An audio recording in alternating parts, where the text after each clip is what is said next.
What's going on, everybody? Welcome back to another day, another episode of the Daily Grind, Tuesday edition. I'm your host, 30NSG, and on today's show, we're going to be talking about, it says, I dug into some numbers here, and Xbox users are putting more time into a Sony game than PlayStation 5 players. Here's why it surprised me, and they're talking about Marathon, so we'll talk about that as well. We're also going to talk about just over 20% of the players are halfway through CrimsonDesert's story. He says, and I feel like that says a lot about the people that are playing the game. So we're going to read that.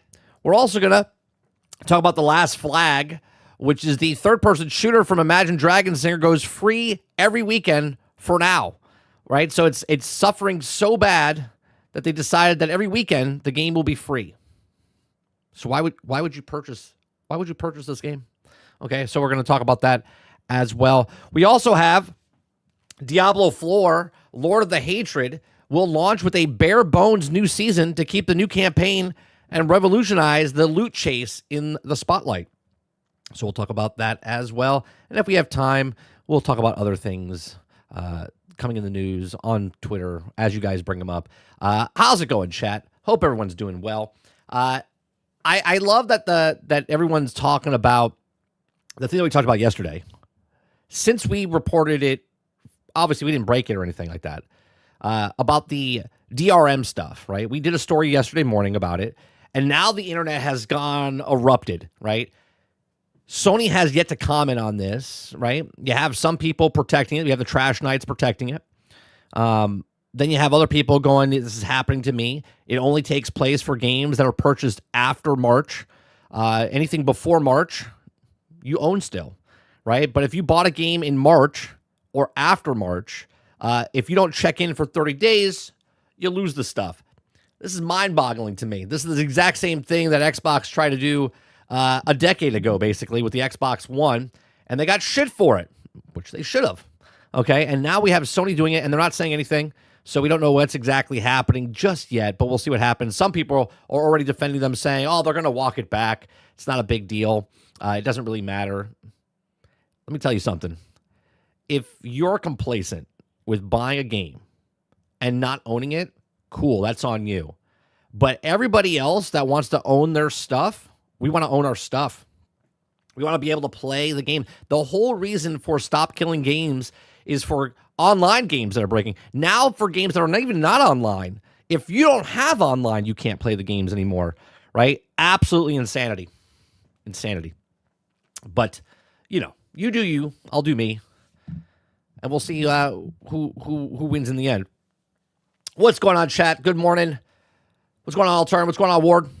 Eclipse, Roic, Water Bear, Big Mo, Wonder Rose, Jesse Mack, Kylo Green, Water Bear. Did I say Water Bear? I think I said. Jason, what's going on? Good morning. How's everyone doing? Hope everyone's doing well. Let's see here. Eclipse says, Alex said it. If you get rid of your CMOS battery, it starts over. All right. He says, to me, that sounds like they buy a new PlayStation or it's going to be like that. Interesting. Let's see. Most of Sony does it. Oh, it's a glitch. We'll walk it back. Yeah, it's crazy to me. Roic says, wait until I'm not buying anything from them. Well, wait. Well, until they do, I'm not buying anything from them. Okay, now I can read. Jason says, this is why I always buy physical. Fuck all the online check is crap. Sarge says, they have to remove you from your old games, so you have to buy new games. This is not hard to figure out. What's going on, Aku? Jesse Mack says, to me, this is also wait until it goes on sale. Oh, for the blood game that Travis was talking about. Good morning, Travis. I forgot to say good morning to you. What's going on, Ron? That's right, Ron. Concord is DRM free. What is the... I should have a board back here. No, it should be over here. It should be like right here. We should have a board right here on days that Ron doesn't say Concord, like direct. I think we're like 400 days now, right? I think every day since Concord, whenever Concord failed, 14 days, 13 days after, Ron has brought up Concord in chat. That should go right there. And that's where that should go. Compost Smurf says they should just make games worth buying. Easy solution. How is it an easy solution? What do you mean? If it's digital or physical, if I buy a game, I should own it. Titan, nice one. Ron Cord. Waterbear says, do you guys know they don't want you to own a damn thing anymore? It's been that way for years. It's terrible practice. Concord is Mind's Eye are the classic Ron jokes. Yeah, every day. At least every day. I mean, you make a game, regardless if it's good or not. If you buy a shitty game or you buy a good game, you should still own that game, right? Right? I don't know. All right. Let's go with the first story here. First story. I guess I'm in this percentage. I'm a little higher because I'm in chapter 9. I think there's only 12, so I'm like more than halfway. But I feel like I'm also only halfway through the map in Crimson Desert. If you guys like what I do, we do this Monday through Thursday from 10 o'clock in the morning until noon Eastern. If you like it, hit that like button, hit that subscribe button. If you'd like to go above and beyond that, become a member as little as $5. Oh, real quick. So YouTube put this goal thing, right? I don't like it really, but I'm going to try something, right? Because we only do Monday, Tuesday, Wednesday, Thursday mornings, right? And then we do the podcast Thursday nights. Sometimes we do Friday streams if I'm, able to do it in the afternoon or the morning, for a couple hours, or we can do it at evening, right? If you guys want, so the O of 10, that's for the week, not for today, okay? But the problem is you can't move it over to the next day, so we're going to have to keep a tally of the stuff. So the goal that's above is if we hit 10 a week, I will do an extra stream on Fridays, all right? So if we get the goal of 10, if you want, right? I'm not asking for it. If you guys want an extra stream, then if we hit 10 throughout the week, obviously we're starting on Tuesday, not on Monday, but if we get 10 super chats throughout the week, I'll do an extra stream on Friday, right? I think that sounds pretty fair. We'll try it out. And again, if it doesn't happen, it doesn't happen because you guys don't want an extra stream, which is fine. All right, so let's do this. Just over 20% of players are halfway through Crimson Desert's story, and I feel like it says a lot about the people are playing the game. I feel attacked already, Chad. I don't know about you. I feel attacked, right? I got 160, almost 170 hours inside of Crimson Desert, and I'm not done with the game, but I'm also a little bit more than halfway. So it says over a month after release, players are still prefer the world. Right? Someone please tell me what's going on with Crimson Desert. After 170, yeah, I'm about there. It says, I feel like I'm still none the wiser as of the abyss actually is and why Cliff was brought back to life to spend his time walking through random taverns, arm wrestle strangers, and the moment of Cliff was built different. It was also barely reacted to being transported to a secret realm in the sky and then proceeded to base 10,000 feet because a stranger told him he had wings. Right? It's got Red Bull. It's Red Bull. Okay. Cliff is a goldfish of RPG protagonists. The abyss is unbalanced, and we got a save pie well from a sinister scheme of threatens. Very fabric is that the pet bird. Maybe this is what makes him a perfect protagonist for Crimson Desert players. The stats do seem to indicate the player prefers the side distraction to the game actual story, which I think is fine, right? If the side attraction is the game, who cares? Okay.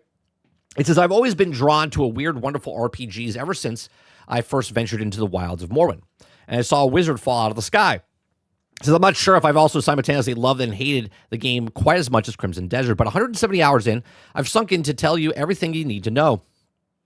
I put a monumental 100 hours into Crimson Desert before it was even released, finishing Chapter 7 amongst the whole heap of other side quests and activities. This effectively is the halfway point at which you leave Pelun and Hernan for the game's other regions, okay, of the Crimson Desert itself. He says, I was convinced that gamers, being gamers, that huge chunk of players would also catch up to me in no time at all. Well, here are 5 weeks after launch, and just over a fifth of the players have completed Chapter 7.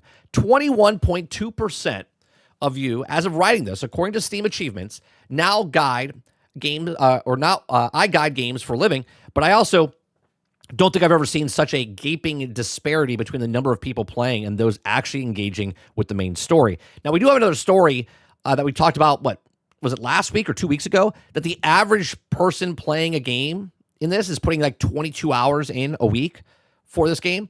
It says, understandable, a Crimson Desert narrative is definitely below average relative to the game's popularity. Cliff has the personality of a root vegetable, and the boss design is often total chore, and more often not quite the quest focus, more tolerating with the new mechanics rather than developing the story and characters in this way. It's very easy to tell that Pearl Abyss is an MMO developer. But Crimson Desert's world is undoubtedly compelling and almost an immersive sim-style sandbox and stuff to do, to find, to kill. Whether they're hunting legendary animals, finding OP weapons, weird gadgets, or completing endless mundane tasks for strangers whose problems range from needing to purchase a pot to not knowing their spinning wheel works. Turns out to spin it, right? Getting lost in the game is the best bit, which I think, again, says a lot. I don't think you could have, like, this one game doing what it does, sort of like what Grand Theft Auto did, sort of like what Red Dead Redemption 2 did, sort of like what Elden Ring did, sort of like with, right? Like every so often a game comes out that's an open world game that a lot of people don't like the Red Dead story or Red Dead 2 story or Grand Theft Auto story, but they play hundreds, if not thousands of hours in the online aspect or just in their world, just roaming the world, right? Again, this is not an online game, and you could just go about your business, but this is the Skyrim, this is the Morrowind, this is a Red Dead Redemption 2, where people just like being in the world, right? So it says, I see myself chewing on for a long time, especially if what they fairly quiet year of game releases until GTA-shaped nuke drops. The best part about this is it shows the approach that Pearl Abyss is effectively building a Crimson Desert while it's also flying, adding big quality of life improvements, revamping entire features at a ridiculous pace. It means that, though, this isn't an MMO. We're constant stream of get new stuff being chucked into the world that you're tried out. The idea for this game is to launch in the state where it needs to. So many tweaks. Not really, but it's already vastly improved for what they played in pre-launch. But the crazy part is only 20%, right? 20%, at least on Steam. I wonder what it is. You know what? I'm gonna turn on my Xbox real fast.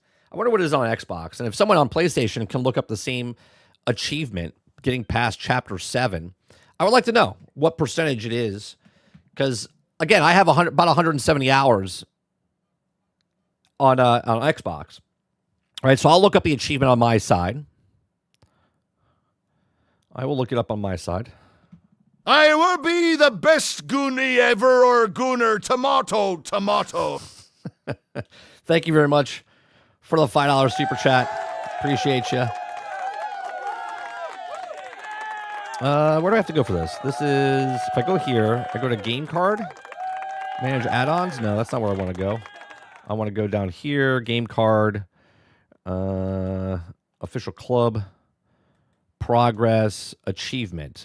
Okay, let's see. Conquered, complete challenge, sword, shield, complete bow. Where is this one? Complete change, no. Complete challenge, new chapter, complete challenges, complete all puzzles, no. Complete horse challenges, complete hunting challenges. I don't think there is one here. There isn't. There is no. There is nothing.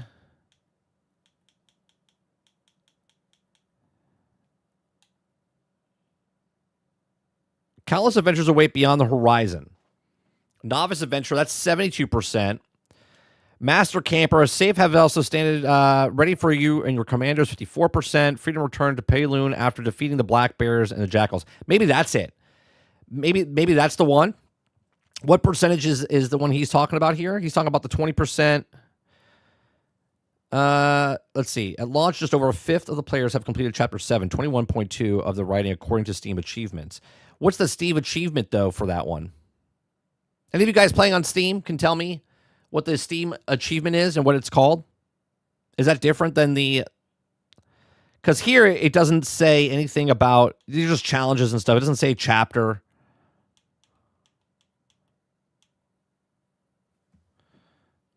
And just to let you know, I have 6 days, 15 hours, and 47 minutes inside of...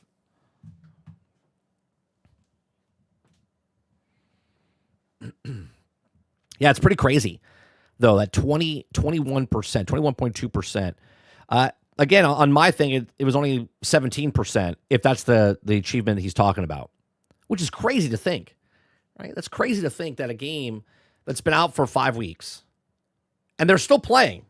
It's not like they're not playing the game, especially if we go to Steam, right? If we go to Steam,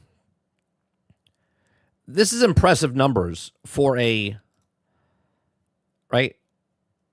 For the entire thing. This is still impressive numbers, just under 100,000, 5 weeks after for a single-player game. And the average person is putting in 22 hours. And also, on top of that, they announced a bonus. They paid, I think, $3,500 for every developer that was in the game. So they gave them a bonus because it did so well. You never hear anybody else do that. You never hear anybody else do that.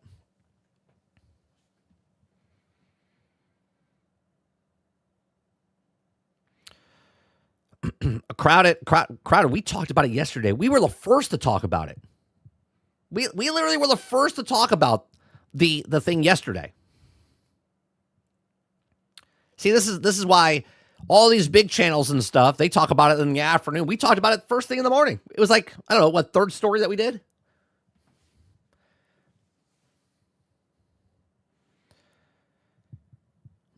Sarge says, why is 20% a surprise? You can look at the achievements all day long and ask yourself if the game's doing, get the number like 20% to have defeated the last boss in 10 million. Yeah, but halfway through the game, Sarge, 20% of the people only playing half the game, but they're still playing the game. They just haven't gone past a certain part of the chapter. They have like 200 hours in the game, but they only have 20% of the game done. Or I'm sorry, 20% of the people have a half the game done.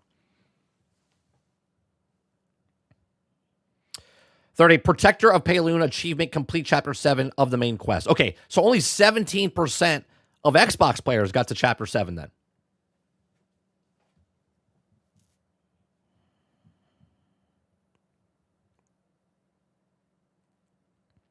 What's your favorite character in Crimson Desert so far? I've only really played Cliff, I'll be honest with you.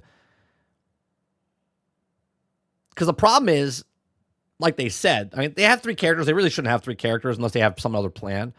But the amount of stats that you get to reset to then move it over to the other character, it's dumb that you need the Abyss stuff. Get rid of the Abyss reset and just let me reset any time so I can go play the other characters and start putting the points into the system. Steam is called Protect the Payloon. All right, so that's the same thing. So 20%, 17% over on Xbox, right? 17%, 20% on Steam, and then whatever it is on PlayStation.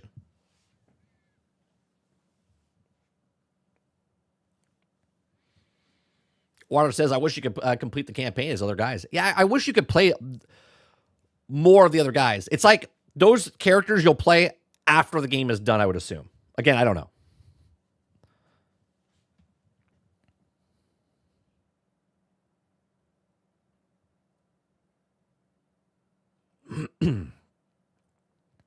Yeah, maybe they'll come out later. It would be interesting. What would be your biggest thing that you guys want Crimson Desert to do? Like if they had to do an add-on.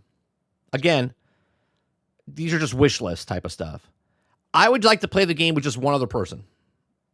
Like if Water and me wanted to play and we just go around the world. Just my same exact thing that I asked for in Fallout back in the day or Skyrim. I just want to play a game with one extra person. Hogwarts Legacy, I said the same thing, right? I just want to play with one other person and just explore the world together. Eclipse says, just a character creator. Well, if you're on PC, you have that already. Mr. Z says, I played a bunch of early stuff with Damien. But then it forces you back to Cliff for the main story beats. Yeah, and I think it's weird how they implemented the characters in the game.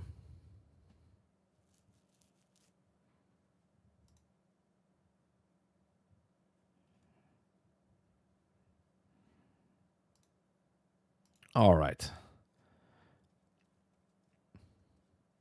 People still love this game, man. People still love this game. They're still adding stuff. People are still figuring out stuff. It's 5 weeks. There's still people figuring out stuff in Grand Theft Auto like 3 years later after the fact. All right, going from that game to a completely different game that nobody's playing, right? Let's bring up the chart number here. Let's see, last...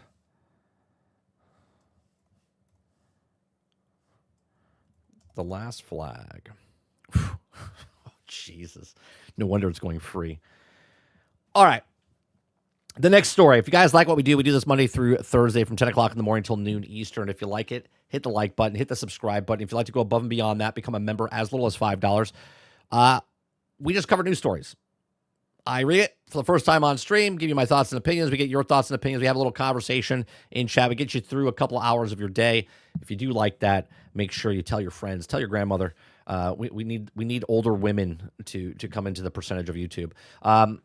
So Last Flag, the third-person shooter from Imagine Dragons Singer, goes free every weekend for now. Now, it's been out for about 2 weeks, if I'm not mistaken. It's been out, for 14 days. So congratulations. You're not Concord. You made it to the 14th day, and you're still in business. You did better than Concord. Congratulations. You've done it. That's a win in itself, chat. That is a win in itself. But The Last Flag, the multiplayer PvP game from Imagine Dragons singer Dan Reynolds and developer Night Street Games, will host free weekends every weekend for the foreseeable future. Now, you're trying to get this game to be purchased, okay? Now, I think it's a $30 game, if I'm not mistaken. So people bought this game. The people that bought this game are the 558 people, 27,000 people potentially bought this game total, at least on Steam, okay? Now, every weekend, this game is going free to play because no one's playing it. And as you can tell, again, 45 people right now, 92 people peak, and 558 people maxed. Okay, players can try a demo version of Last Flag each Friday through Monday until the game's summer patch arrives, though they don't know when that will be or if it will be. It says the demo version of Last Flag is a full game, and players will match up against other non-demo players on Steam and Epic Game Store. The demo version contains all 9 characters in the game's 2 maps, Copper Falls, Snowfield. Players will also have a demo version, can also level up and earn free cosmetics too. All progression and rewards from the demo version of Last Flag will stay with your account should you decide to buy the game for $15. Only $15. Holy Christ. Like, it's $15, right? That's a microtransaction in Fortnite, for God's sakes. And yet, the full game is $15, and nobody wants to buy it. They got to give it away. The free weekends are presumably a bid to help boost player numbers. Last Flag launched on April 14th and reached a peak concurrent player count of 558 on Steam, but has fallen off since then. Right now, there's 60 people playing the game on Steam. Player data is not available on Epic Game Store, and The Last Flag is not available on console. So we're just supposed to assume, right, that they're fine, right? They're fine. 558 people, right? Let's just double this. Let's just double 27,000. Let's just give them a 50,000 from Epic, right? Even though there's not that many people playing on Epic Launcher. There's not that many people even using the Epic Launcher. Okay. So let's just give them 50,000. What did they make? What did they make? $15, right? $15. Right? So we got 15 times 50K. Oops. 50K. That's $750,000. Do you think that even paid for, I don't know, 6 people's salaries? Let alone the entire marketing, like the marketing and the amount of stuff. Like, maybe they're successful. I don't know. I don't think the game costs $400 million to make. Probably, a couple mil, maybe 5 mil, 6 mil. Right? Are they going to come close to making a profit back? Probably not. Right? It's not good.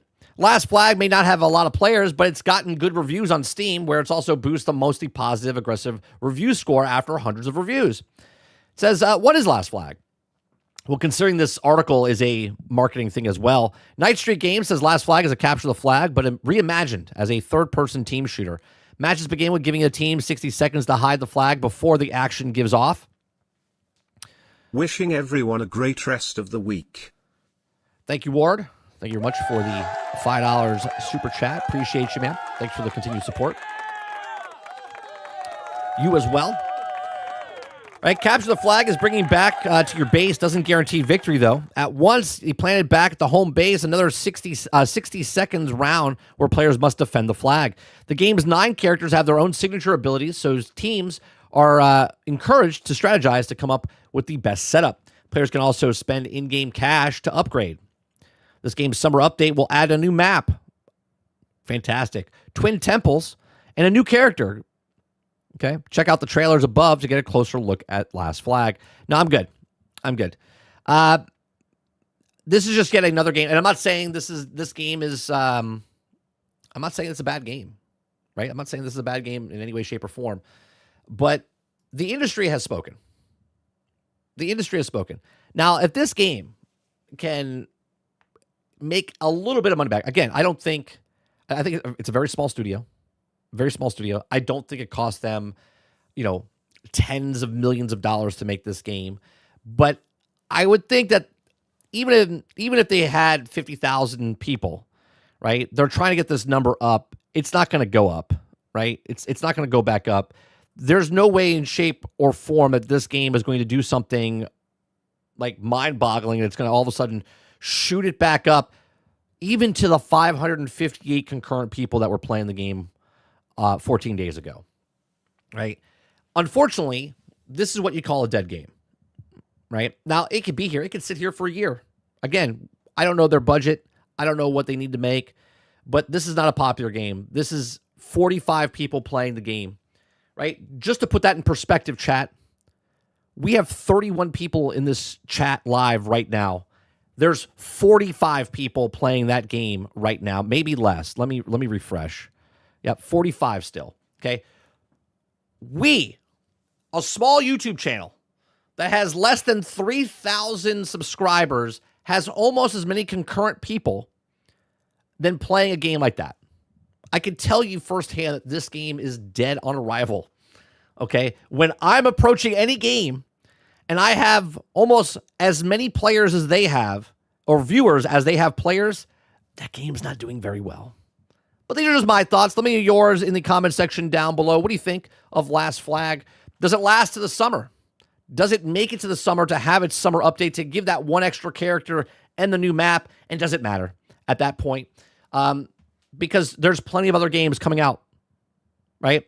Just today alone, okay? Well, we have Soros that comes out on the 30th. Okay, we have Invincible that comes out on the 30th. We have the He-Man game that came out today, right? Yesterday, the 28th. Okay. We have the Far West, or Far West, that came out. What else we got? Right? We got so many games coming out. Right? We got the Vampire game that's come out as well. There's no way in hell that this game is going to compete. People have already moved on. It's sad. Look, make a game, sell a game. Again, reinventing the capture the flag, but with a multiplayer PvP shooter type of stuff. I truly, truly appreciate someone trying something different, but come on now. That's what it looks like. Yeah, Far West early access comes out today, or the 28th. Is today the 28th? I don't even know what day it is. Yes, today is the 28th. So it came out today, early access. Right? So that's out. Right? Then you have He-Man, Masters of the Universe. We might play that tonight, the beat 'em up. Right? Maybe I'll purchase that. We got to see first. I got to see. If I don't play it tonight, maybe we'll play it tomorrow with Sarge. Maybe I'll buy him a copy as well. Yeah.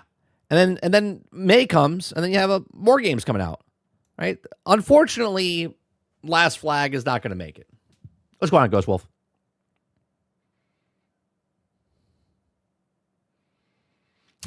Mr. Z says, yeah, we have more viewers, but we have been groomed over years to return.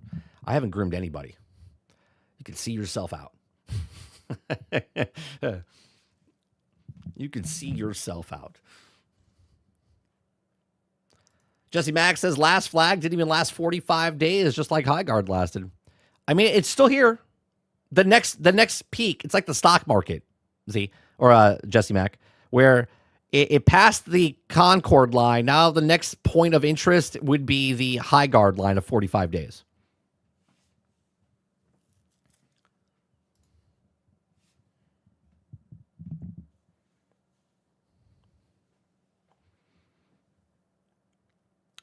Your favorite game got a new video today. Oh yeah, what's that?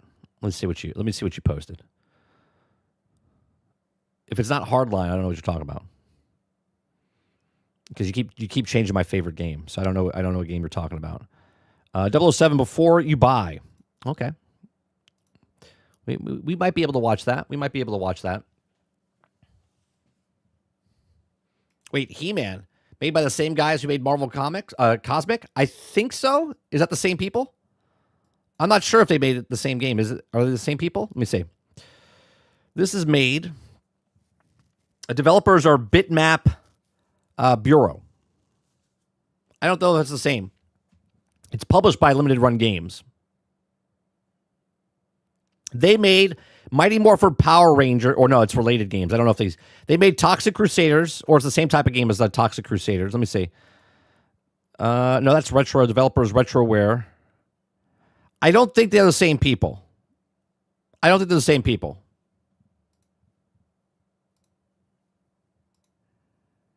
No, it's just the same type of game. It looks good though. Here, we'll take a look at it real fast. Not sponsored in any way, shape, or form by this. Just a He-Man fan. Okay, just a He-Man fan.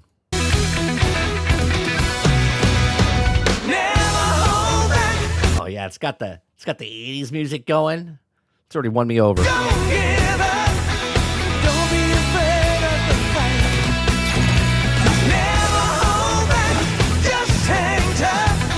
Stand your ground. Don't let it pull you down. Oh, it's only got local co-op? Come on, man. You got to have multiplayer. Online co-op. What's wrong with these people? We're in 2026. I can turn my air conditioning on while I'm in an airplane. Like, in my house. What are we talking about? Get all the way. Never hold. You don't look back. Start over again. This time you'll make it. You know this board right here is going to be hard, right? Right here. Hold on, wait for it. You don't look back. Start over again. I'm getting Battletoad vibes here. I'm having like PTSD, right? I hope this level here is not excruciating pain. This time you'll make it. Keep believing in yourself. Is this coming out for the Switch? If this is coming out for the Switch, I think I might pick it up for the Switch just so when we travel, we can play this game. Just gotta live. Never hold back. Don't give up. Stand your ground. Let it pull you down. Take it Oh, 100% is Golden Axe. all the way. Never hold back. Yeah. We're totally going to get hit. So if you're watching this after the fact, this is going to get... The music's going to be gone because I'm going to get copyright claimed.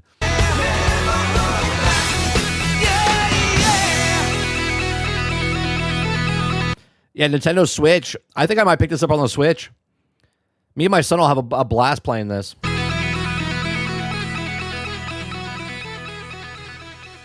It looks good.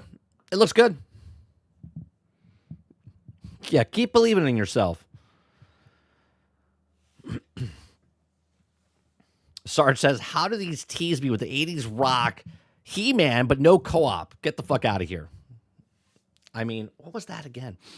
Why was that thing? Why did that pop up? There was like there was something that popped up there. What was that?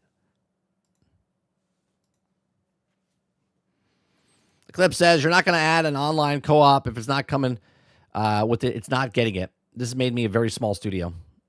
It's a shame. That's a shame. With a game like this, you need online co-op. 100% it's better than the movie, Jesse. I would rather play through that than watch the movie. The movie trailer didn't do any justice for it. It doesn't look very good. So there you go. That's out today. He-Man, the Masters of the Universe, Dragon Pearl Destruction. That's out. It's going to be a small game, by the way. Like, quick game. Travis says Lego Batman is also the same system, right? Like, I think they said that you can only do co-op with people that are in your house. Like, you can't have it online multiplayer. I never understood that with the Lego games. Like, those games would be perfect for online co-op. I understand there's a lot more money and stuff that has to go into it, but they would sell so much more. Where's the Thundercats beat up? I bet you it's coming after this. I bet you they're in the works of it.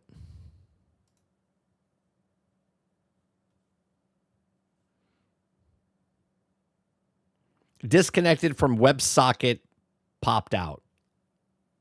I don't know where that is, though. I don't see it anywhere on the screen except for on my preview screen when it popped up. All right, so there's that. The next story we got, moving right along. Eclipse says, I mean, if you buy it on Steam, you can share your screen co-op. That actually works pretty good. I've done it with a couple of friends. You know, maybe I hold off until the Steam machine gets announced. Yeah, maybe we could do that.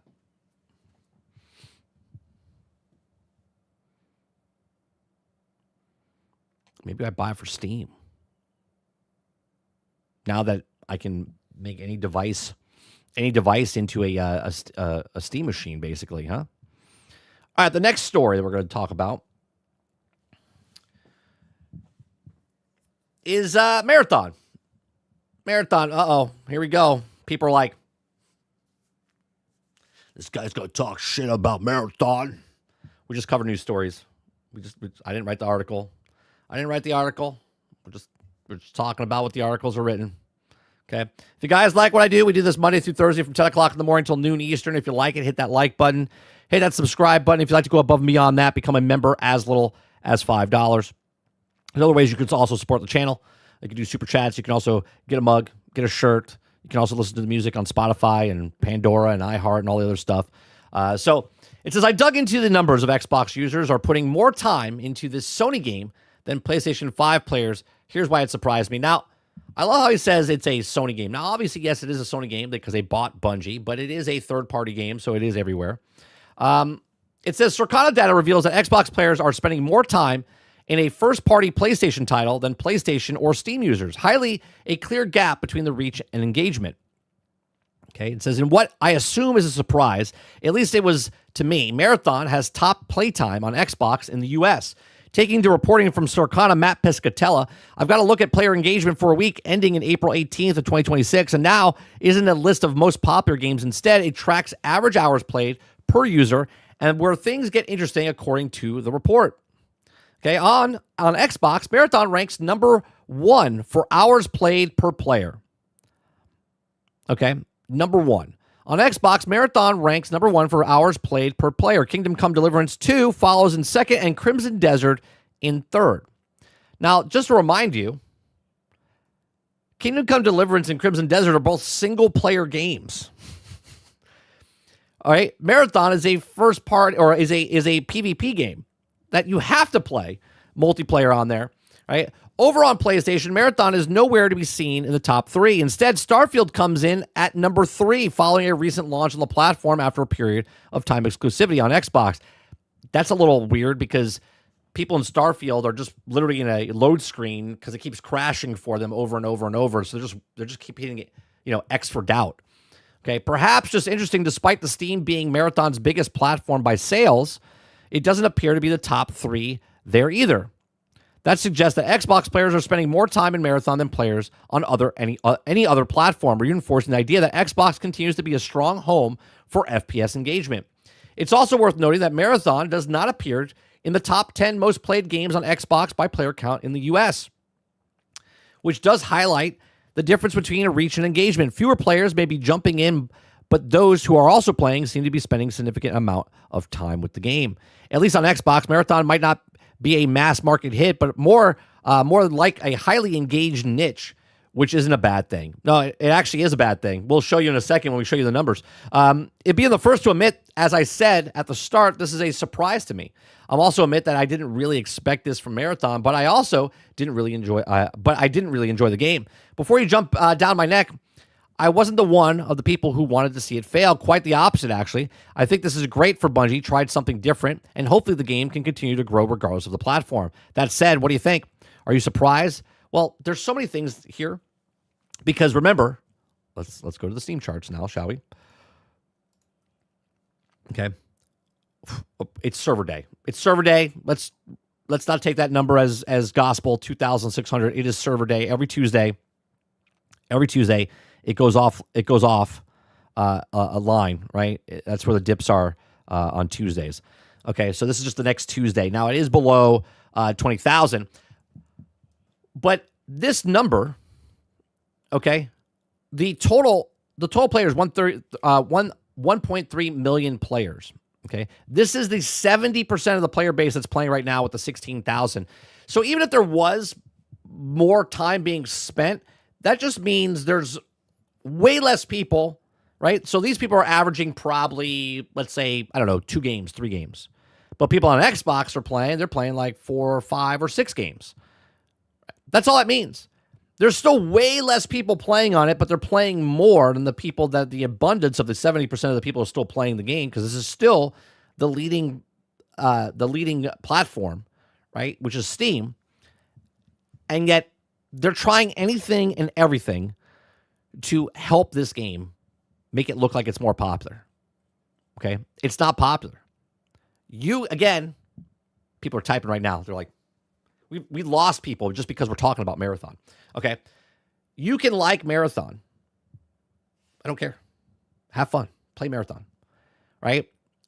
But when we're talking about numbers, now they're starting to go into numbers specifically for one platform, saying, well, they're really engaging on that platform. Right? Even though that platform is the lowest of all the other platforms, they're playing the most. Right? It's like this swing of things that they're trying, like anything. It's the best game on a Tuesday on a platform that's third place in the month of April before it gets to May. Like that's what they're doing here. They're trying anything and everything to kind of go, well, here's a positive thing. Marathon might be really down on its luck and Bungie's, in a bunch of news, but Marathon is the most played game on Xbox. Congratulations. Congratulations. Marathon is the most played game on Xbox. Okay. Cool. There's only 5 people playing it, and they've played nonstop for 24 hours. They're the biggest, right? It's so ridiculous the way they do this. But there you go. So Xbox users putting more time in than anywhere else across the platforms means absolutely nothing, to be honest with you. I didn't write the article, though. I didn't write the article. I just read the article.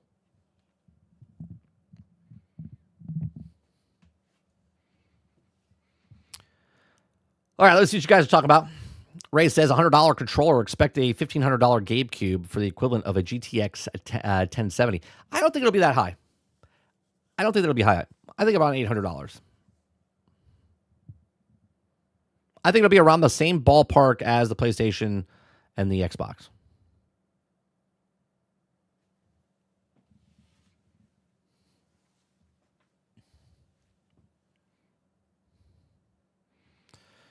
The controller is pretty much a pro controller, and it's $100. Yeah. They did announce the Steam controller is coming out. May 4th, I think it comes out. Sarge says, quick, find the number 1 stat for Marathon. It says here it's on Xbox. Print it. Put it out there. We got to get it Marathon number 1. It's number 4. It's number 4 in sales from this day to that day. Let's not put the other day in. If we put the other day in, it gets out of that number. It's number 4 overall. It's number 1 on Xbox, the smallest platform.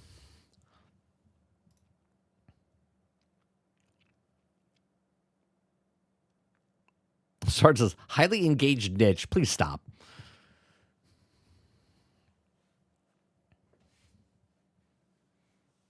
Roic says you can polish a turd all you want, but it's still a turd.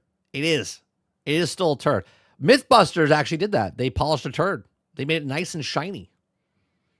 Polishing a turd. Still a turd. But man, was it a shiny turd.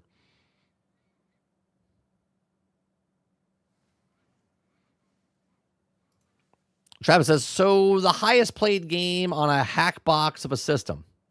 It's number one, though. It's number one. Titan says, Xbox players that bored, huh? Yeah. Well, they spent the money on the game. They're like, I spent $40. I might as well play it. Now, a lot of you guys, the next story we got, a lot of you guys are having a lot of fun. I see everyone having a lot of fun with Diablo 4. You guys are like, man, it's back, baby. Right? Having a lot of fun with Diablo 4. Like, it's so much fun now. We read an article at the end of yesterday's show that the guy said it's super boring. Like, it's just not boring. Not the word he used. What did he say? It was super lazy. He's super lazy. Right? Super lazy. Like, you could literally walk away, make yourself a sandwich. That's the only time you would die. He's like, it's super easy. Barely an inconvenience. Okay. If you guys like what I do, we do this Monday through Thursday from 10 o'clock in the morning to noon Eastern. If you like it, hit that like button, hit that subscribe button. If you'd like to go above and beyond that, become a member as little as $5. We're talking about Diablo 4. The Lord of Hatred will launch with a bare bones new season to keep it new campaign and revolutionize, loot chase in the spotlight. That's always good news, right? It's always good news when you're slow drip. Remember, the game came out, people played it, dropped it, and then they fixed it over the next 2 years, right? We're in year 3 now, I believe. Before we get to this, Krebsy says, if Steam is 70% of the player base and they have like 15,000 concurrent, I expect like 4,000 PlayStation, 2,000 Xbox. So the most played game on Xbox is 2K concurrent. That's what they're saying. That's correct. At one time, not even concurrent. No, not concurrent. Take the concurrent out. Most hours spent playing the game, not concurrent. It just means that the people playing Marathon, they're playing long sessions. Number 2 is Kingdom Come Deliverance, and number 3 is Crimson Desert. Right? Not concurrent. There could be 5 people playing Marathon, but they're just playing really long. Right? Just hours-wise. You can assume that there's a lot of people playing it, but it could be 10 people, it could be 100 people playing, it could be 2,000 people playing, but they're putting an average of 8 hours in, 9 hours in per day, just playing Marathon.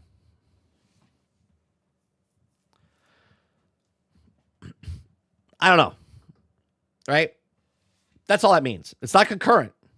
It's just more hours put into that game.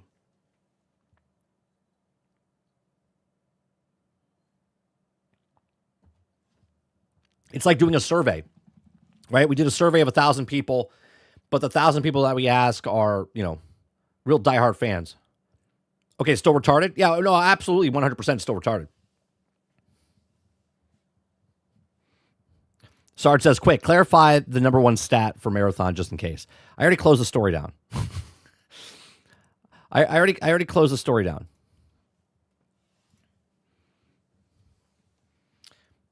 All right. Remember, 18 months is how long it takes to fix a game when it comes out usually. And I do understand that people like Diablo, but when Diablo came out, it wasn't a complete game. They had to go back and fix it and change it and do all these stuff. Here we are, 3 years, almost to the day, because it came out in June, didn't it? Right? Came out, or April. Was it April, the 3 years, right? So Diablo 4 Lord of Hatred will launch with a bare bones new season to keep it new campaign and revolutionize the loot chase in the spotlight. Blizzard promises things will go back to normal in future seasons. Sure. Okay. As someone who has already experienced the mountain of changes coming to Diablo 4, the new Lord of Hatred expansion, I already wasn't expecting much from the new season that will begin shortly after it launches. There are so many changes in Lord of Hatred that already fulfills the purpose of seasons that would also typically introduce temporary powers or limited story. With a significant caveat is that the $40 add-on, instead of placing a hat on top of a hat, Blizzard has decided to keep the focus on the new campaign and all the new system changes that come into play after the credits roll. The Seasons of Reckoning will be a Diablo 4 season, its name only. You can also still create new seasonal characters and climb through the levels until you are a demon-slaying god, but nothing you experience will be exclusive to the next 3 months. Okay? In a blog post, Blizzard acknowledged that it represents a departure from its past seasons and promised that things will go back to normal once this one concludes, probably as a way to make up for the lack of season-specific stuff. There are more rewards than usual for completing the list of seasonal objectives. Blizzard must have been feeling generous because you can earn enough materials to create at least 7 powerful Mystic uniques, a rare strongest item in the game, usually the only one to get enough for 1. There are free cosmetics like a pet made out of hellish roots, all sorts of other useful crafting materials you'll need to gear up to the end game. The majority of these won't require an expansion earn either.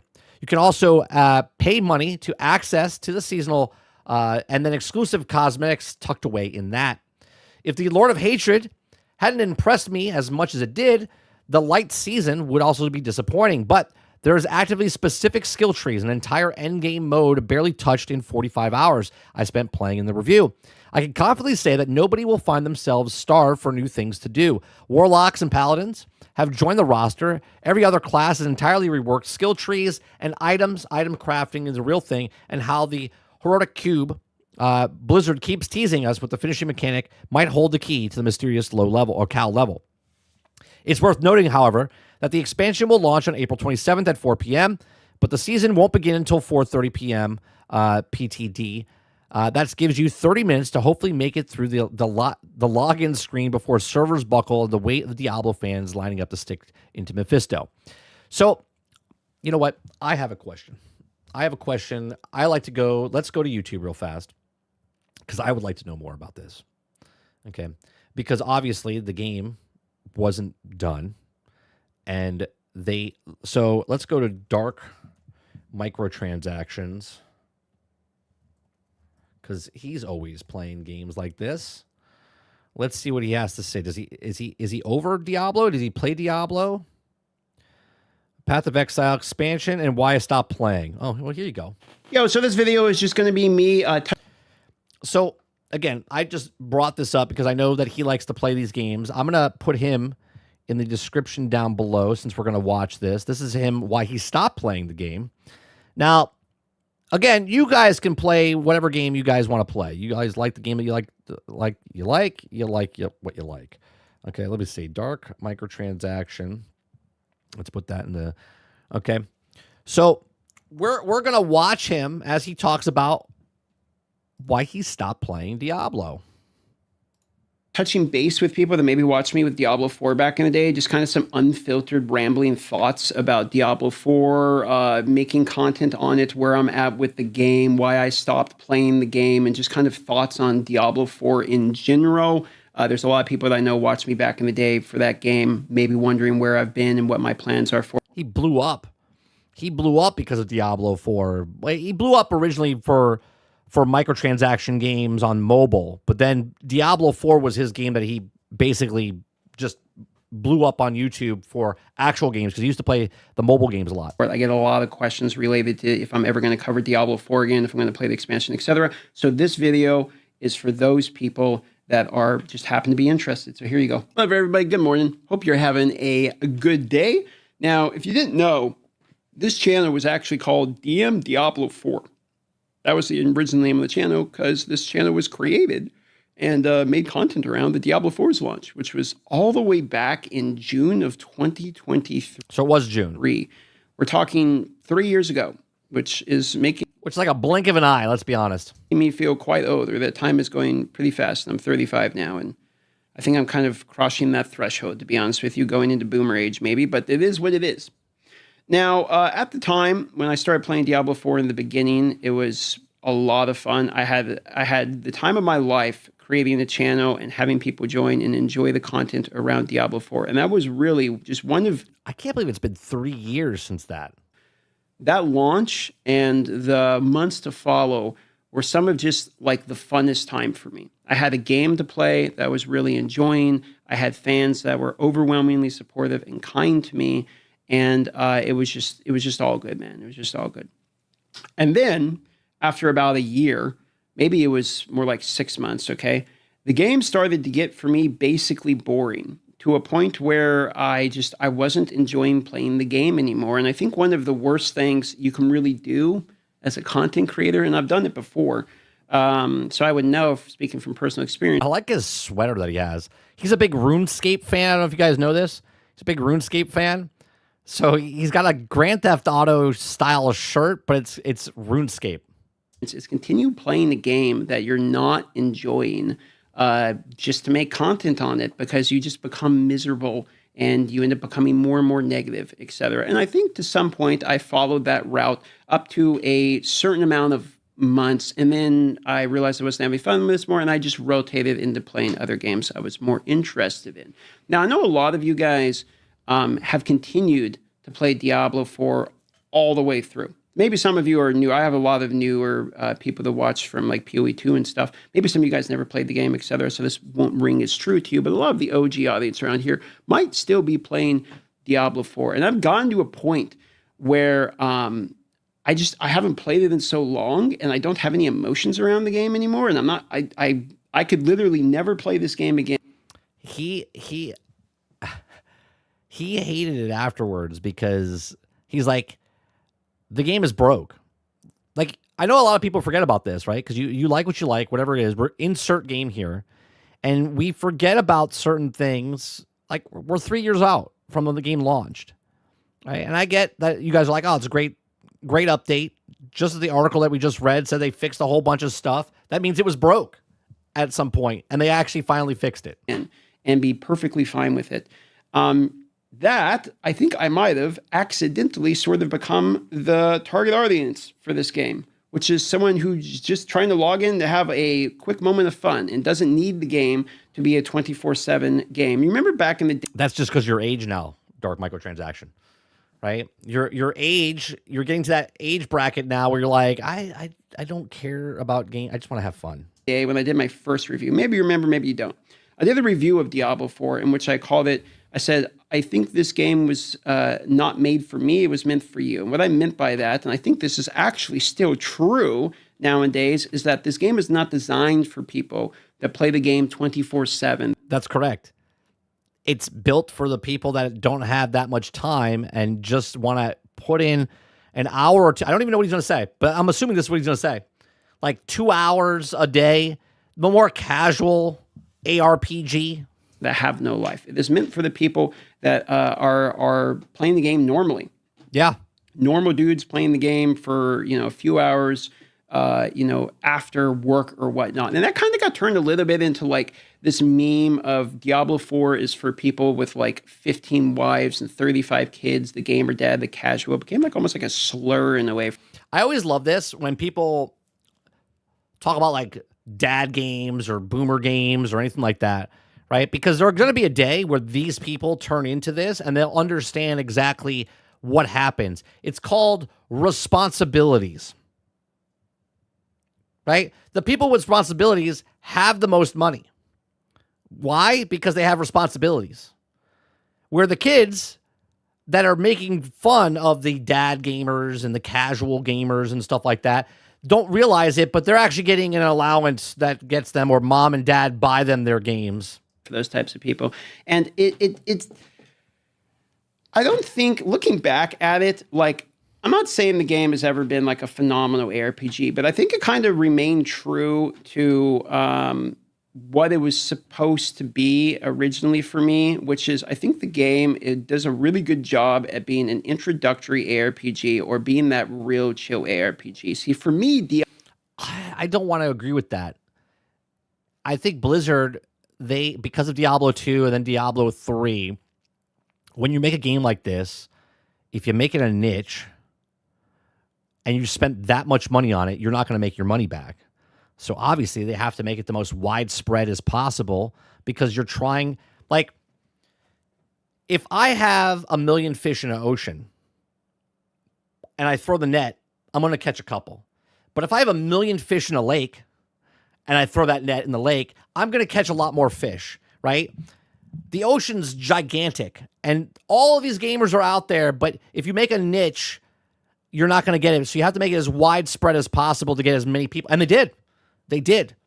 And a lot of people got pissed off because they made the game, sold the game, and the game was incomplete when it came out, and they slowly fixed it over the next 2 years. And now with the next one, people are really liking the expansion. Why? Because now it's finally Diablo. Diablo 3 back in the day. I think back, and I realized this more so recently, but when I think back to Diablo 3, Diablo 3 for me was what I think Diablo 4 is for a lot of people, which was I played it after work. I worked at Best Buy at the time when it came out, and I actually didn't know until years later that people apparently had problems with Diablo 3 on launch because I played it.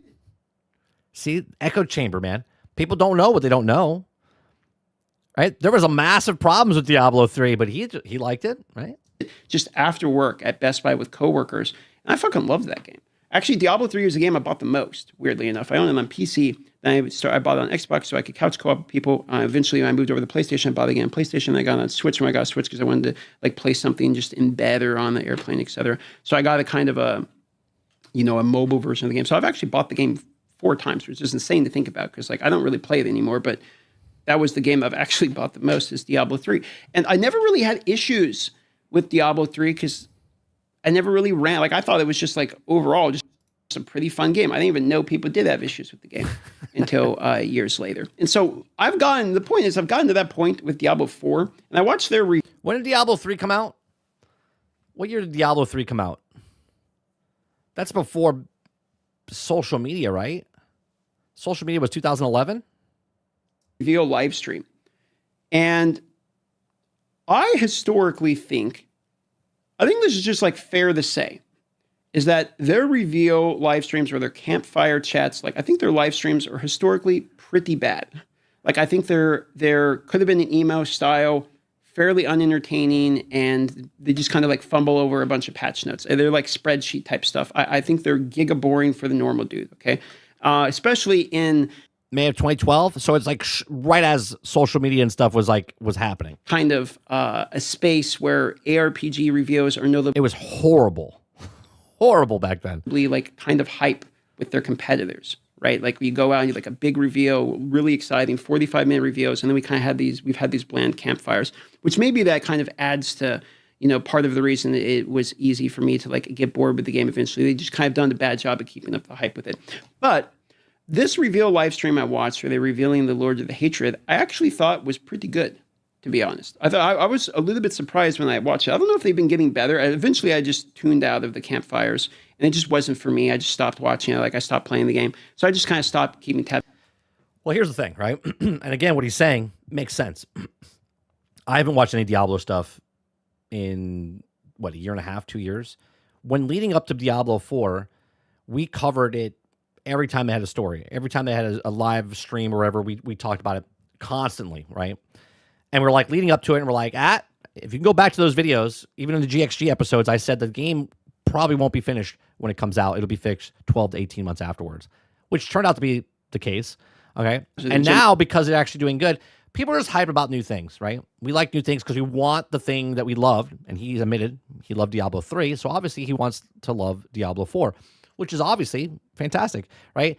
But as you get older, you get skewed, right? Regardless if you're in your 20s now or your early 30s, and you don't believe me, but as it happens, right? Like let's say this is the first game that you're like, I bought it, I didn't like it, right? And because of all the problems, and that was problem number one. Then you got another game from another company, and they did the exact same thing where you bought it day one, and then it wasn't working, and they fixed it over the next 18 months. That's strike two, right? Then you have another game. As you get older, you're like, well, when I was 30 and then 31, then 32, you're like, you just kind of like lose interest in the things because they just keep dicking you over, right? So they start to nickel and dime you, not money-wise. I'm just like chipping at you to show you that when the game comes out, it's not going to be broke, or it's not going to work. It's going to be broke.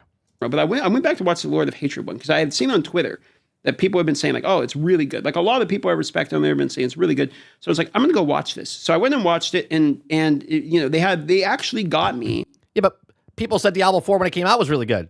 And it turned out it wasn't really good. Feeling kind of excited for a bit. The article that we just read was like, well, the hatred's good, but I'm okay with the season being light. Do you see what I'm saying?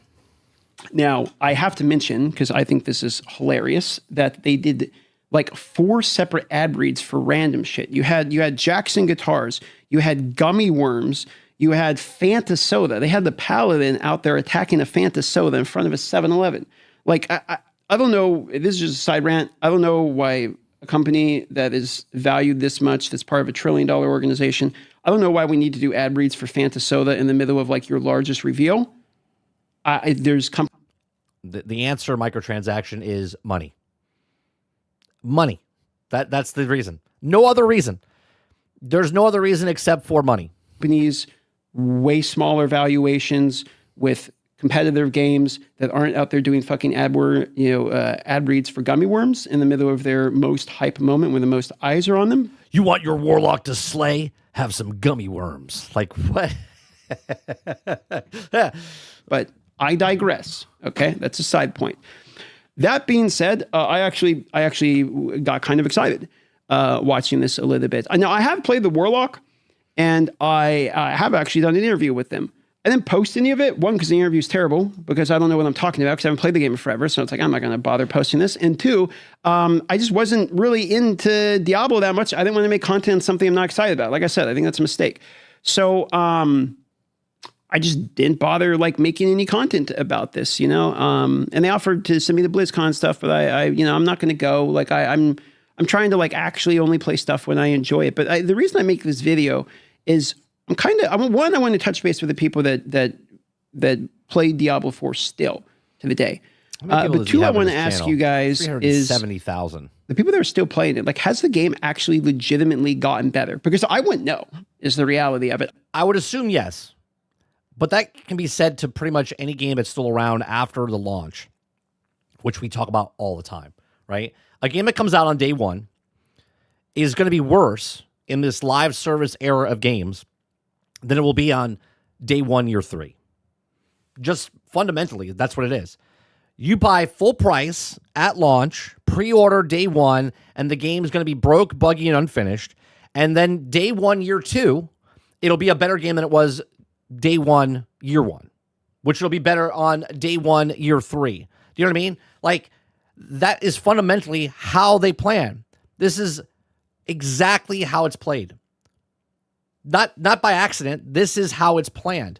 They even said it in that article that we just read, that the season is going to be slow dripped, not because, right? It's to slowly get you in. No, that's why, because they have nothing happening. So like, oh, we'll slowly make it better over time. I haven't been sitting here playing the game forever. I like everybody, I'll go out there and watch the Rax recaps about something if I'm curious, and I'm not going to watch the 3-hour thing or whatever. He'll break it down. So I'll go watch his recap. I'll become a consumer of that nature as well, or I'll ask somebody like, "Hey, did you have fun with the season or whatnot?" But I'm curious for the people that still play it and are still in it. Like, are you guys actually having fun? Are you excited for the expansion? Because the reveal I thought was one of their better ones. And so I'm going to try the expansion. I'm going to see what it's like. I do hope. I gotta say, I think the best part of Diablo is their campaigns. I think Diablo 1 was my favorite playthrough. Diablo 2 is the... I agree. Hence why when the game came out, I remember having arguments with you guys, right? You guys are like, reset your character, blah, blah, blah. I said, no, I'm just playing the game for the campaign. Played the main campaign, enjoyed it. I did. I enjoyed the campaign. But I didn't care about the seasonal stuff.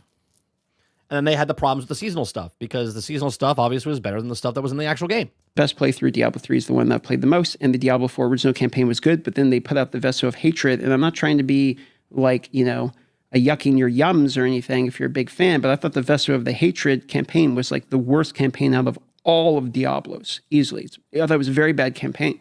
And I had my criticism as much in my original review of Vessel of Hatred. I like the rest of it. I like the Dark Citadel. I thought Spearborn was cool and all that, but the campaign was really bad. So I am really hoping that from somebody that's basically coming back as a casual, I'm really hoping the campaign is quite good. I hope we get to kill Mephisto, because if they debate us into not being able to kill Mephisto again, I mean, I know they already said as much, but it's like not killing Mephisto in the Vessel of Hatred, that kind of pissed me off. So we actually get to kill him. Hopefully that's a good, like an actually good fight. And that's what I'm looking forward to myself. So anyway, the long and short of it, and the TLDR, if you just want to skip to the end here, I guess, is like, going to try out the Lord of Hatred, going to see what it's like, do a pretty chill playthrough, probably play Paladin. I think Paladin looks cool. I messed around with the Warlock a bit in one of their pre-tests, and yeah, a lot of people love it and all that. It's cool. I don't know. It's not really as exciting for me. It's like I thought the Paladin was way more fun, so I'll probably play the Paladin. And I just really hope the campaign's like actually good. And I'm curious to see, because I watched this review, and this review actually kind of got me excited for the game. But I think I got into a point. I feel like, though, and tell me I'm wrong, Chad. If you're a person that likes ARPGs right now, right? And I understand that this is the new car smell right now for Diablo 4, right?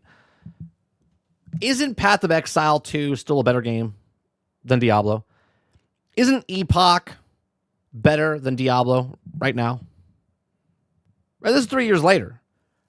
Path of Exile 2 is still in early access. Is the last Epoch still in early access, or is that released? Right? Those two games are way better than Diablo. And like he said earlier in the video, that Diablo is a more casual-based thing. Okay? Path of Exile is free to play, but a lot more hardcore. Epoch kind of falls into that same category, right? So people that are looking at this are like, well, it seems pretty good. I might as well go back in. I just, for me, the $40 price tag, again, for me to buy something again to go, is it going to be good, right? They already burned me once, right? Because we paid $70 for when it came out 3 years ago. I enjoyed the campaign. I had no problem with the campaign.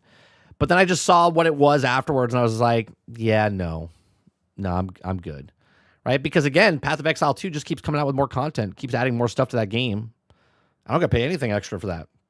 The value for Path of Exile 2 is a much better value. Overall, is a much better value.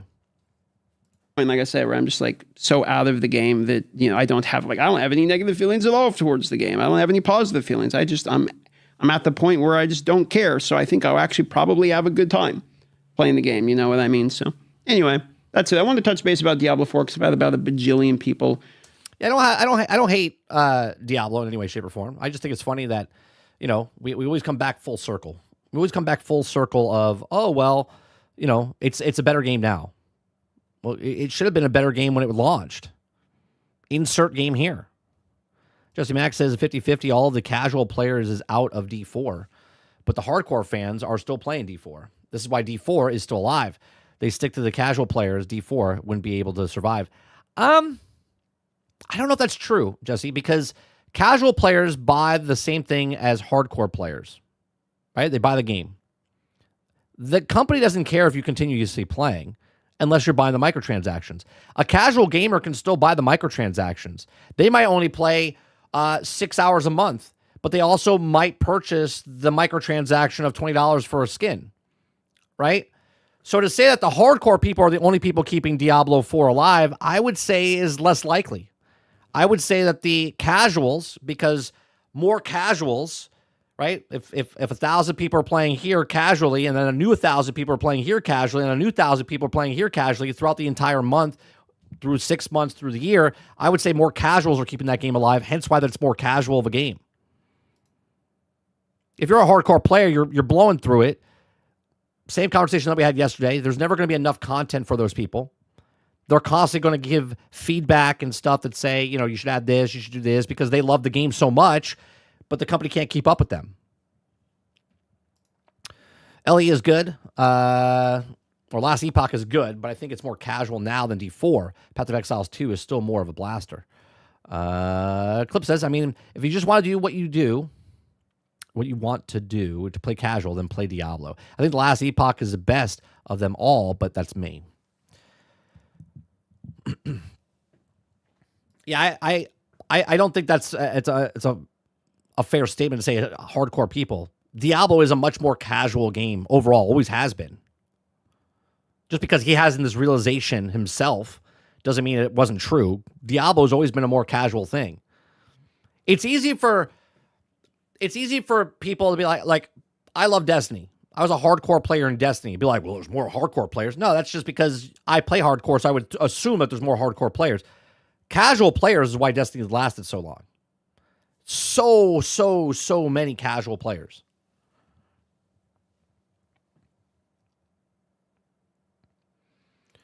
Waterbear says, well, we'll revisit this in 2 weeks. Let's see where the numbers are in terms of players. Most casual players stop after this finish the campaign. Hardcore players stop about a month into it next. Yes, but there's less hardcore players. You understand what I'm saying?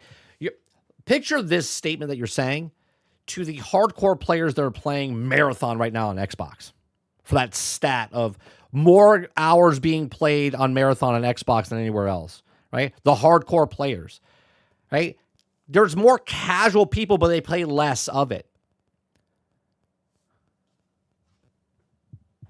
There's like millions of casual players that play 2 hours.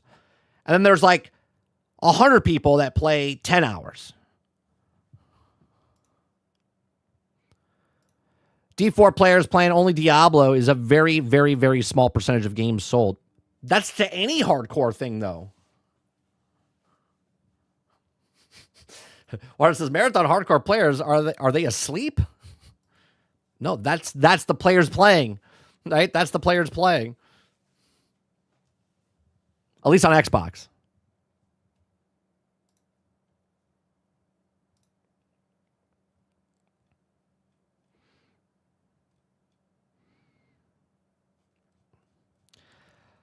All right, PlayStation 5 appears to have quietly introduced the DRM check, prompting players' confusion. We talked about this yesterday. We're going to talk about it again today because I think there's more information out, but I don't really think there's more information out. We talked about it yesterday. I said this could be a thing. Roadkill came in and said it's not true. That's not what's happening. And I said, well, your thing and this thing could all be true because you might be talking about this because anything after March, according to this rumor that's happening, okay, which is not really rumor, it's fact because people are showing stuff, is anything after March is affected. Anything before March is not. So what Roadkill said yesterday could be true, that it doesn't affect because maybe he's having a game before that. Okay. If you guys like what I do, we do this Monday through Thursday from 10 o'clock in the morning till noon Eastern. We just cover news stories, have conversations, give you my thoughts and opinions, and we get your thoughts and opinions as well. Right? So PlayStation 5 appears to have quietly introduced a DRM check, prompting players' confusion. Okay, reports are rift at Sony that are quietly adding online DRM checks for newly launched PlayStation 4 and 5 games, though the company has yet to clarify what they might even mean for players. Now, a lot of people are saying they're not going to say shit. A lot of people are saying they're not even going to say anything. Sony's going to stay quiet. I don't know, right? Then you have other people that are just Sony fans that will give shit to Xbox when Xbox did it a decade ago. And then it's like, that's why Xbox lost, and that's what the thing. And now their console that they're on potentially is doing the exact same thing. And they're like, they're going to walk it back. I find that very, very interesting. Okay. Fans spotted mentioned that the new online check is over the weekend, as highlighted by a noted game preservation source, Does It Play? In a post on Twitter, or X/Twitter, Does It Play stated that the newly purchased PlayStation 4 games now show a 30-day valid license timer, something that was also mostly introduced in March of 2026 firmware. The post continued, PlayStation 5 is affected too, but only shows an error when starting a game. This suggests that Sony has implemented a background check on newly bought digital games purchased from March 2026 and onwards to detect whether or not players are trying to boot a legitimate copy of the game with a 30-day grace period should your console be offline. This is a bad thing that's happening, right? Is there a mass amount of people pirating games on PlayStation right now? Interesting. Okay. Does It Say, it says potential major DRM issue rolled out by PlayStation and Xbox as well, allegedly. All new PSN purchases now have a 30-day validation countdown, already investigating into finding out more details. Okay. Numerous users have posted evidence that the chat conversations where they contacted PlayStation official customer support about this issue, although agents they spoke to do not seem fully briefed on the situation, adding further to the confusion. Meanwhile, many fans have equated that the latest discovery to the Sony's previous CBOMB SAFU back in 2021, which literally left games unable to function in the console internal CR2032 coin cell battery failed, killing the machine's internal clock after much foray. Sony rolled out the system updates that smoothed over the issue. It says, quote, can't believe Sony hasn't said anything, getting considered how much attention it's getting. One fan wrote on social media, replying to one of the posts by Does It Plays, detailing the current issue. Hopefully they say something soon so we can at least know what's going on. Continues by saying, quote, not going to happen. Does It Play replied when it discovered the CBOMB a couple of years ago. He also denied the existence publicly, only to fix it quietly a few weeks later. Doesn't expect them to do or to say anything on this. They also know about the issues with the new DRM implications for weeks already and basically have to patch it, or Backlash reintroducing it. The old issue will be monumental, right? So again, people are like, it's no big deal. This doesn't mean anything. It's it's a glitch. And my question to you, like I said yesterday, if it's a glitch, why is it even in the system in the first place? Right? Why is it in the system in the first place? Why are they stopping you, the person that bought the game, not rent the game, right? You bought the game, you own the game, right? A lot of people don't understand how stuff works, right? And they'll say that, well, if you buy the digital game on Steam, you don't own that either. No, you do. I could download that, put it on something else, and I can still continue playing that game offline. Okay? Now, obviously, there's other situations where games are online all the time, and this is where the stop killing games comes in effect, where people are trying to get done because they want to own the thing they own. This is why people like physical copies. This is why we always have a conversation over the years, and people are like, well, I'm always going to buy physical copies. I said, you will until you can't, which is where most of the companies are going. Because again, it's not PlayStation versus Xbox versus Nintendo. It's Nintendo, Xbox, and PlayStation versus us, the consumer, right? They're trying to stop you from buying because they don't want GameStop to be a second market. They don't want you to sell your game to somebody else, right? The keyless card thing that Nintendo is doing, all of this is all the same. All of it is the exact same, okay? Ubisoft famously said, get used to not owning the things that you buy. Right? And all we're asking for is that if I own this thing, I should be able to play it, regardless of whatever happens. If the battery dies in the thing, and I can play, right? They're just stopping you. You have to do a check-in every 30 days for games after March. So if you had a game before March and this happens, it still works. Anything after March, if you buy the game, after 30 days, it doesn't work anymore. Right? This is a problem. But again, how is this different from Steam? I literally just said it. Just enough. You can literally take the stuff from Steam. You can move it over to whatever you want. You could burn it on a disc if you want. You own the games. They can't stop you. They can't take it away from you.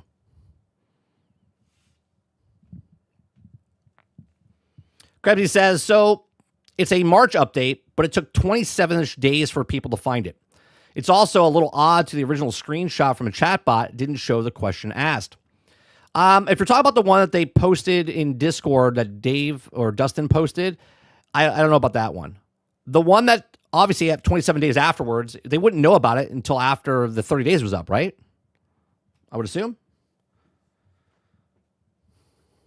Sell a game, lost access to game. Altern says, this is also why I own Crimson Desert physically. Eclipse says, yep, this is why I even buy something on download, a pirated version of it, because I know I will always have that. Eclipse says, I have a version of Battleborn I can play, and it's pretty cool because I never play the original. All right. How's this different from Steam? Waterbear says, Brain, someone is going to snitch on you, bro. The original image got a message from PlayStation support or assistant, but Rando Joe asked the same bot. They get the answer from the opposite, as if the original get message is supposed to Joe is assistant. Yeah, but as the article says that certain people still not privy to the information, what did they say? They actually said that fully briefed on the situation, adding further to the confusion. Certain people that are commenting on it are saying different things than other people that are commenting on it.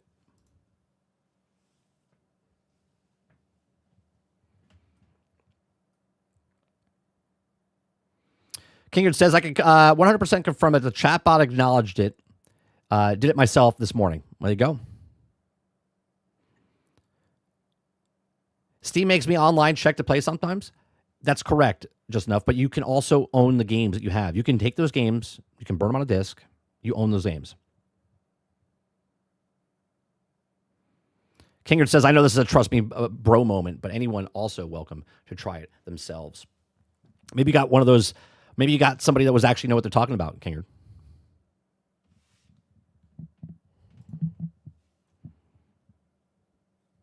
My question is, why is this a thing? Right? Why is this in the system in the first place? It's terrible. Just get rid of it.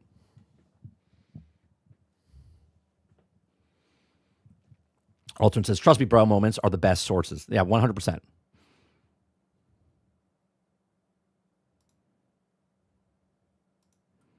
It's just silly.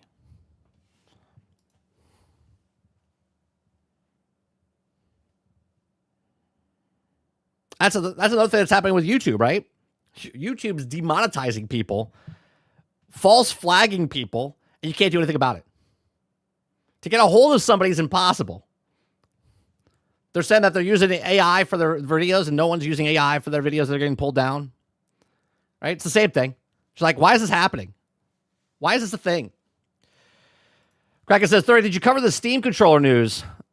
No, I'm not going to be getting one. If I get one, I'll be getting one if I buy the Steam because it's supposed to be bundled with the Steam. I'm not going to buy a separate controller for $100. I'll buy the controller when it comes with the actual system.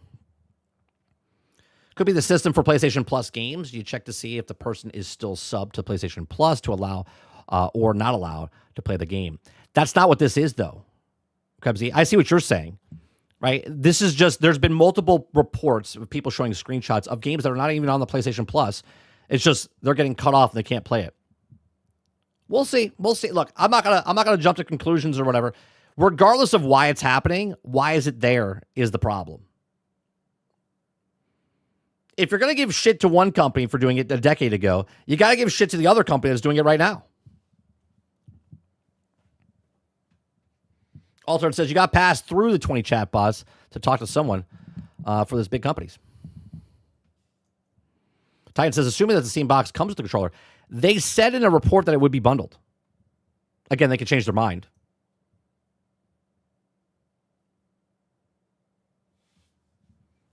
Obviously, if it's not bundled, then I guess I would have to buy the controller or use an Xbox controller or whatever else.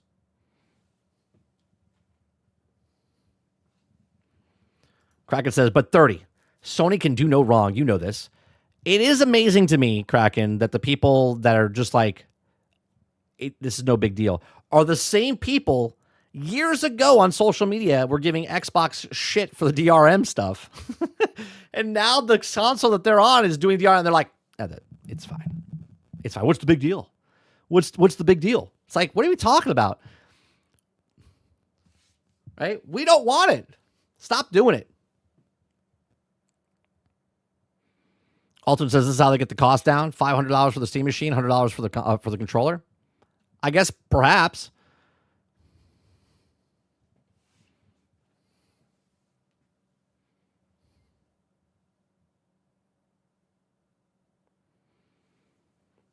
It does seem fishy, Krebsy, but at the same time, like, do we think this is like a planned attack? Right? Do we think this is a planned attack that's happening?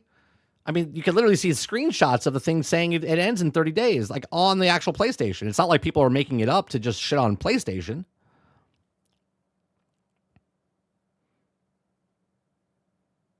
Kraken says, what's the big deal? You're always connected to the internet anyway. The problem is single-player games or online games, right? If they're offline, I can still play the game. I shouldn't have to connect online. Like, if I just don't pay for my internet, obviously, if I want to play online, I can't play online. If it's a single-player game, I also still can't play it for some of the games now because they have to do an online check-in. And with this, if they don't check in for 30 days, they lose access for it as well. I shouldn't lose access to a game I own.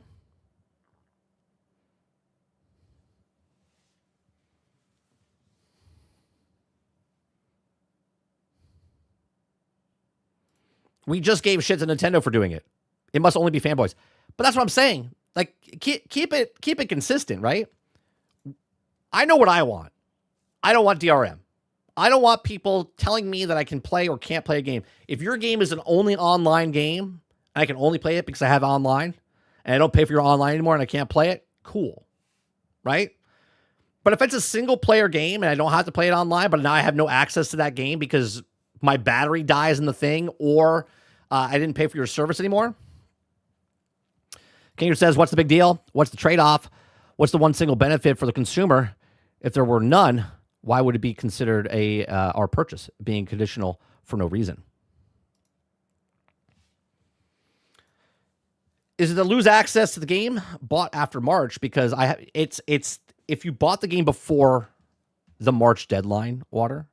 Let's say we bought the same game. It's the price went up on a Monday to Tuesday type of thing, right? So if I bought the game in February, same game that you just bought in March, I still have access to mine, but you don't have access to yours in March. It's anything that was bought after the March deadline. That's what's being reported.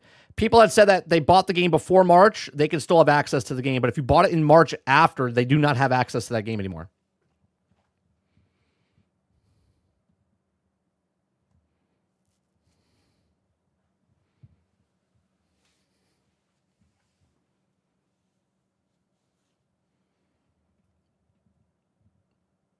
Yeah, it's mind-boggling to me that people are just like complacent with it. They're like, hey, it's no big deal. Okay, cool.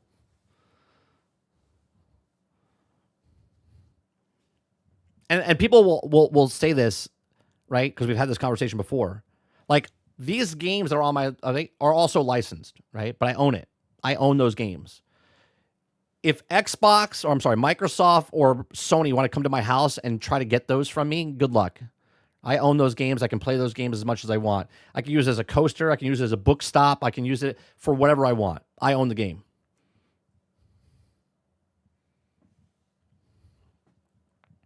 Sony defenders will say you should have bought more games before March.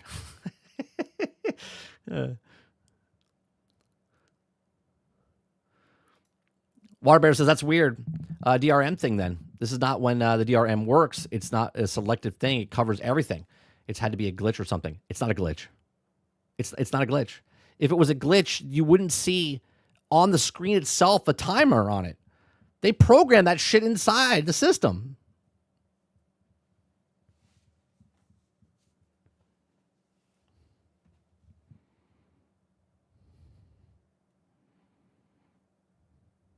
A coaster seems like the best disrespect ever.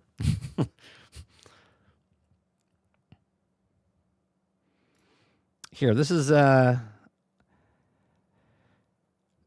don't know if this is today. This is posted by Grumps, but I'm not taking, this is a screenshot that he posted. Okay, so this is not him. This is a screenshot that he posted. It said, "Thank you for your interest in the 30-day timer that is being applied to all new purchases. Affected content, games purchased digitally after March 2026 update, offline functionality. If the console does not connect to the internet within 30 days, the license expires, and the game may refuse to launch until connected is restored." Okay. Primary console restriction. Setting a console as primary does not bypass this 30-day requirement. The 30-day is a valid period and is not a sign of the account restriction of anything like that.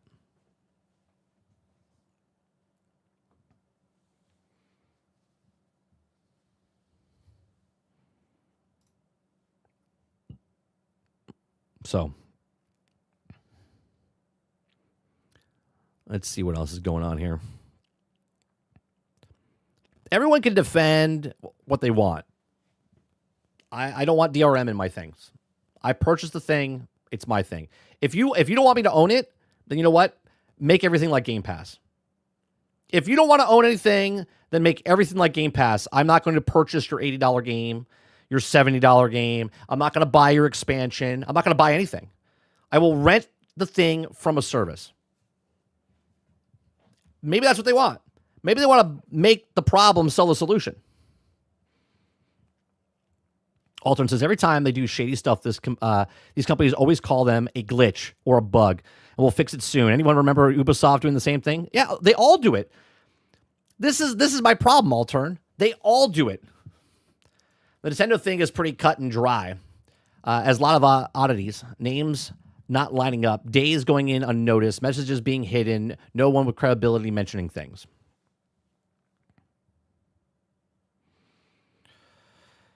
Clip says, what I think is crazy is the restart of the internal clock on your PlayStation. Even the games you bought before March has a timer now, right? And that's why I'm saying it's not a glitch, right? See, right before the message, it says PlayStation Sport 12:23 p.m., but if Joe asks, it says PlayStation Assistant. This is why I don't say it's for fact, and this is why I stand by, regardless of whatever it is, the DRM shit should stop. You should own the thing that you purchased. And if it's not owned, then it's rent. If you want to rent, then I'm not renting the game for $80. I'll rent the game for a smaller fee, which is what Ubisoft Plus is, which is what EA Play is, which is what Game Pass is, which is what PlayStation Plus is.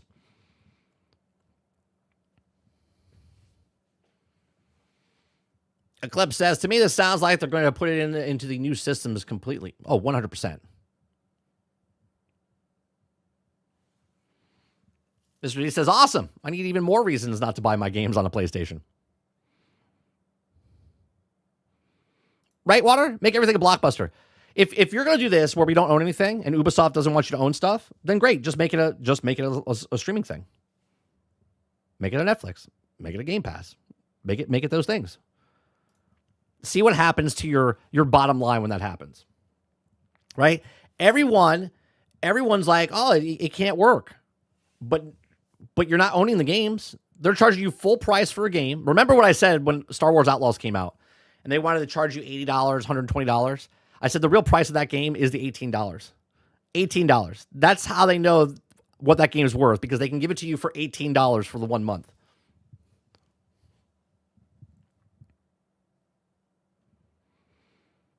Just Enough says, where's Aku? He's telling us this has always been the case. Make Blockbuster great again. There's only like, what, one location, 2 locations left? Right, Z? I don't know about these games. Maybe you could just subscribe.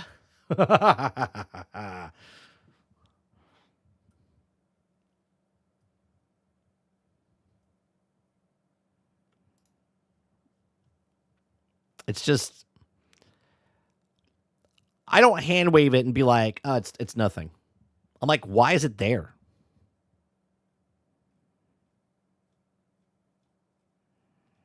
When you see the timer, right? That's my problem. When you go to the timer and you see the screenshot, where is it? Where the hell is it?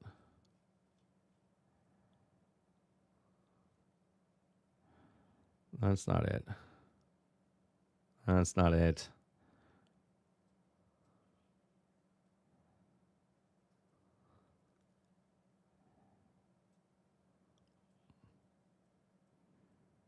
Didn't we talk about it yesterday? Yeah, okay. Let me see if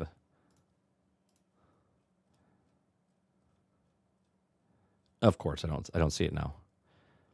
Yeah, but the screenshot that they post, and it says the timer on there, that's in the coding. That's there. Like, why is that there?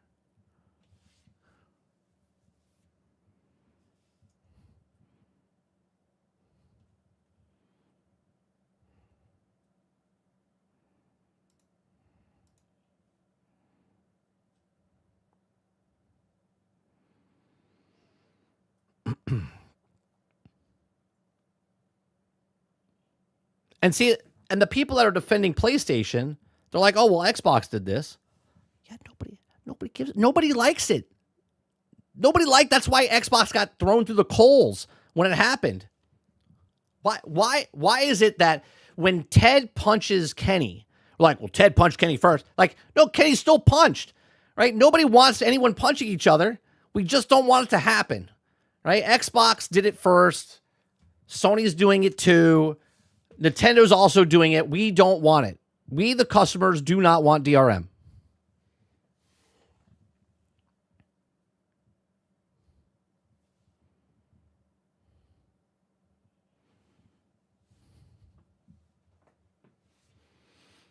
PlayStation Plus with 30-minute demos instead of day and date would be interesting. You know where I stand on demos, Titan. I think demos are fantastic. I used to love the little demos in the back of the magazines back in the day. You give me a demo. That's what a lot of people use Game Pass or anything else for. People love demos on Steam. They're like, try the demo. If I didn't try Windrose, I wouldn't be playing Windrose right now. Do you know what I mean? I played the demo of Windrose and like, I like Winrose. Played Winrose. Right? There's so many games I played the demo and it sold me. Reviews didn't sell me. People talking about it didn't sell me. A demo sold it to me. Play the demo, like the demo, bought the game. That's it. That's it.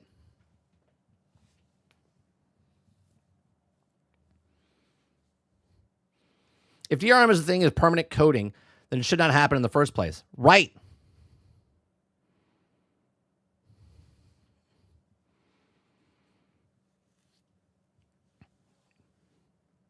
The fact that people, the consumers, are just complacent about this stuff.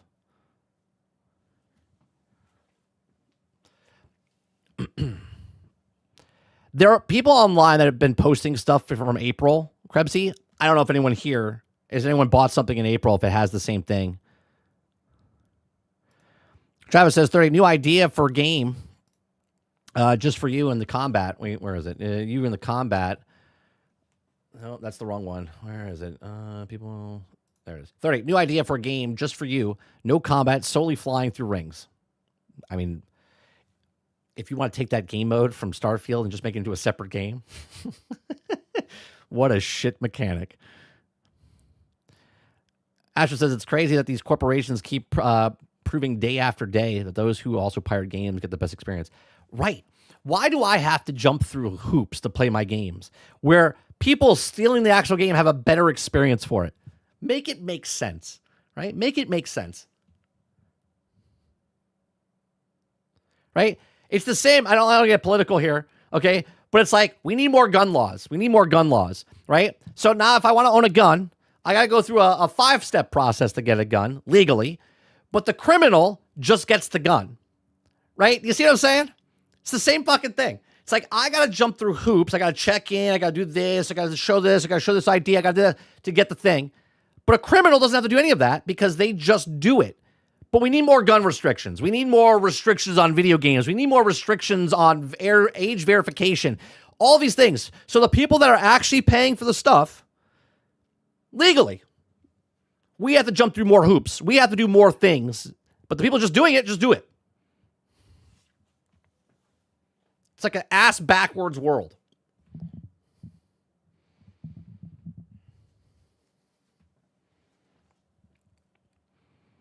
Titan says, what about no guns at all? Well, let me tell you something, Titan. If you're a criminal and you come into my house, what am I supposed to do? Ask you politely to leave? Get the fuck out of here. People that want to give you harm don't give a shit. My gun's not to shoot somebody. My gun's to protect my family and what's mine because there's scumbag people out there that try to steal other people's shit. Sorry.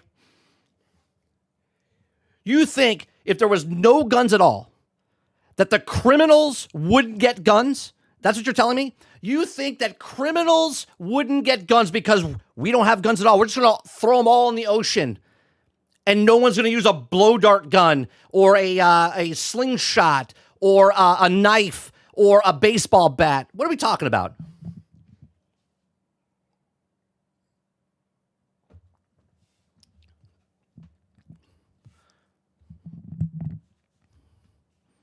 I could kill you with my PlayStation 4. Just smash you over the head. Yeah, hello, sir. Please don't rob me. I'd like to heat you up with some leftovers. Yeah. Oh, you have leftovers? Let me sit down. So why were you going to rob me? Well, I have nothing. I was going to kill you and steal all your stuff.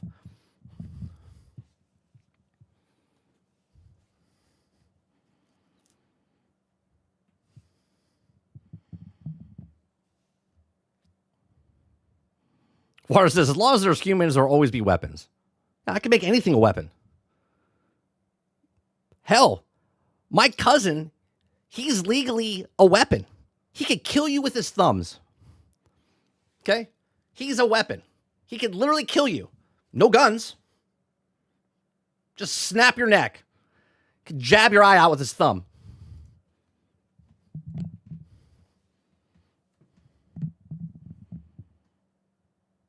That's an extreme case, Titans. Just stop talking right now, please. Please. Titan, do you live in Canada? Are you Canada or are you in the United States?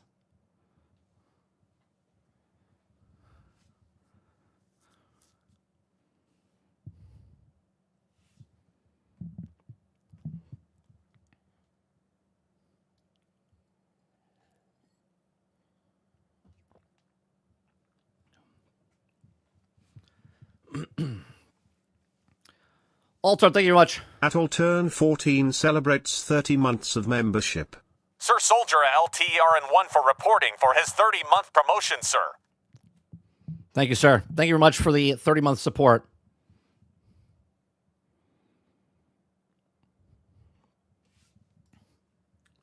Appreciate you. He's definitely not in the South. Yeah, no.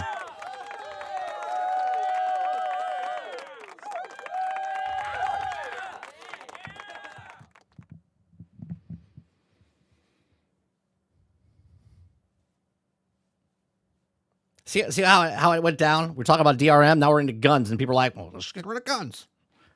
Let's just get rid of DRM, huh? How about that? People against guns will help the thieves carry out their stuff in their vehicle. Have goodbye to them as they drive off with their valuables. All right, here you go. Hold on. Hold on. Did you get this one? Here you go.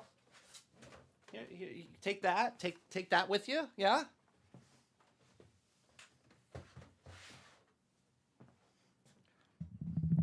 Hold on, let me wrap you some lunch up before you leave. What? Here. Take my keys to my car. It'll be fine. It'll be fine.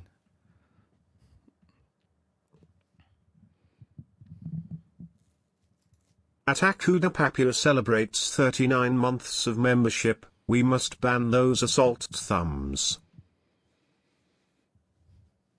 Kigard says, if we get rid of our means of defense, the criminals will see that as a peace offering and agree to the criminals anymore. That's right.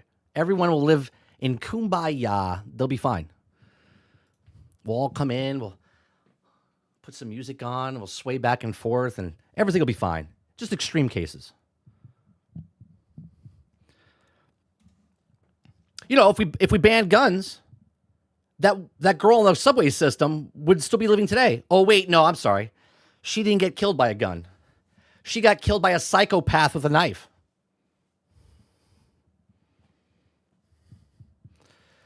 Oh, also, if you do use a gun, when you call the cops, don't say you used it. Just say you need an assistance. And, place the gun in a secure drawer. This is not legal advice. Take it for what you will. That's right. I didn't say it.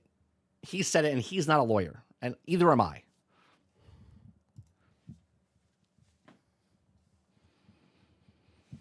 Can you imagine if cars have DRM? They do, by the way. In the middle of your road that disappears because you forgot to connect online. Altern. There is DRM in cars. Remember, you have to pay a monthly subscription fee to BMW to go over the 60 mile an hours. Or if you want your car alarm not to go off, or if you want your starter to start your car, you got to pay a fee.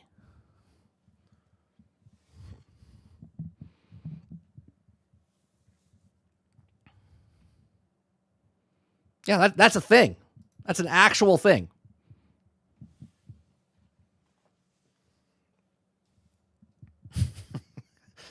Yeah.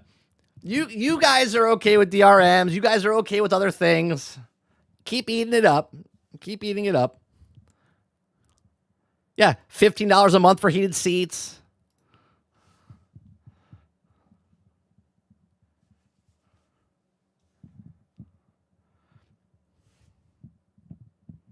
Yeah, it's exactly right, Kraken. Don't forget about your government mandated kill switches if your car shuts off. Yeah, that's right. A license plate, blah blah blah. What model? Yeah, it's a Ford 2026. All right, boop.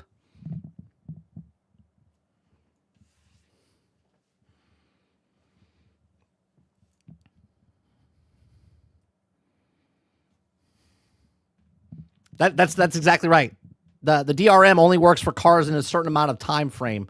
If you bought a car after a certain period. Tarnish says, starting to sound like North Korea over there, Mr. 30. Good morning. What's going on, Tarnish? Well, see, we started going down the road of DRM. And then I went into Like, criminals are going to pirate games regardless, right? And see, you know why people don't pirate games that much off of Steam? Because they made a better product. That's what happens. When you make a better product, people don't steal because they don't have to, because it's convenient. But when you start taking things away from people, when I buy a game and I can't play that game because you put a DRM on it, people are like, well, hold up. The person pirating game doesn't have to deal with this. Why do I have to deal with this? Right?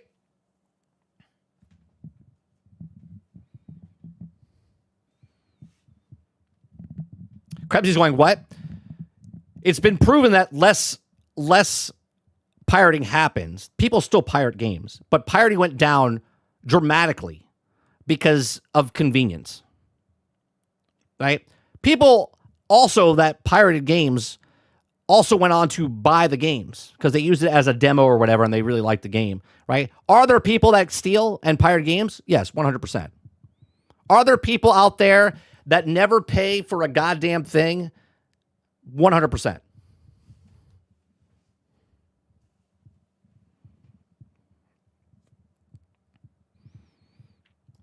The clip says, I only borrow from games to have DRM because I don't know if they take it or not. Should have seen the early days of Steam. People are complaining about the piracy these days. They lose their minds in the early 2000s. Oh, 100% when Napster and stuff and LimeWire and all other stuff was happening. Holy shit.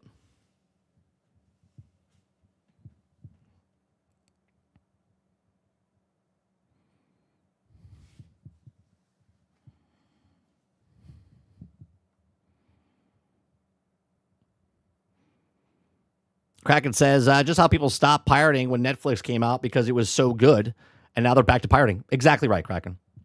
But don't tell Krebsy that. Krebsy doesn't believe that stuff. Yeah, pirating's up on an uprise again because it's $24 to watch a movie now. So people are like, I'll just download it off the pirating site, watch the movie. Better quality, by the way. Better quality. You get 4K pirated version. Netflix, you pay for 4K and you get it at 1080p.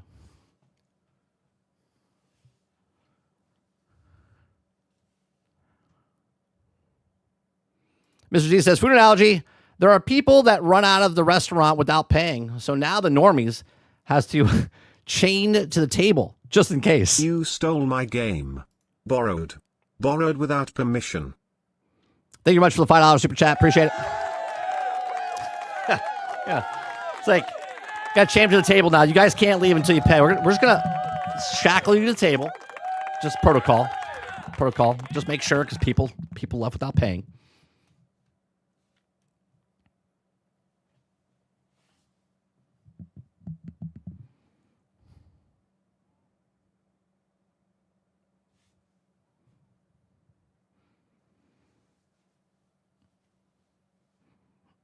Kraken says, I've been considered buying the NAS and hosting my own cloud streaming.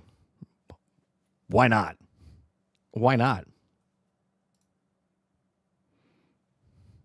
Altern says this Jack Sparrow's site lets you choose the resolution. Netflix, always automatic, so you know that it's 4K, 2K, 1080p, or 720. Yeah, it's crazy the people that Jack Sparrow the stuff get more options than the people that pay the $24.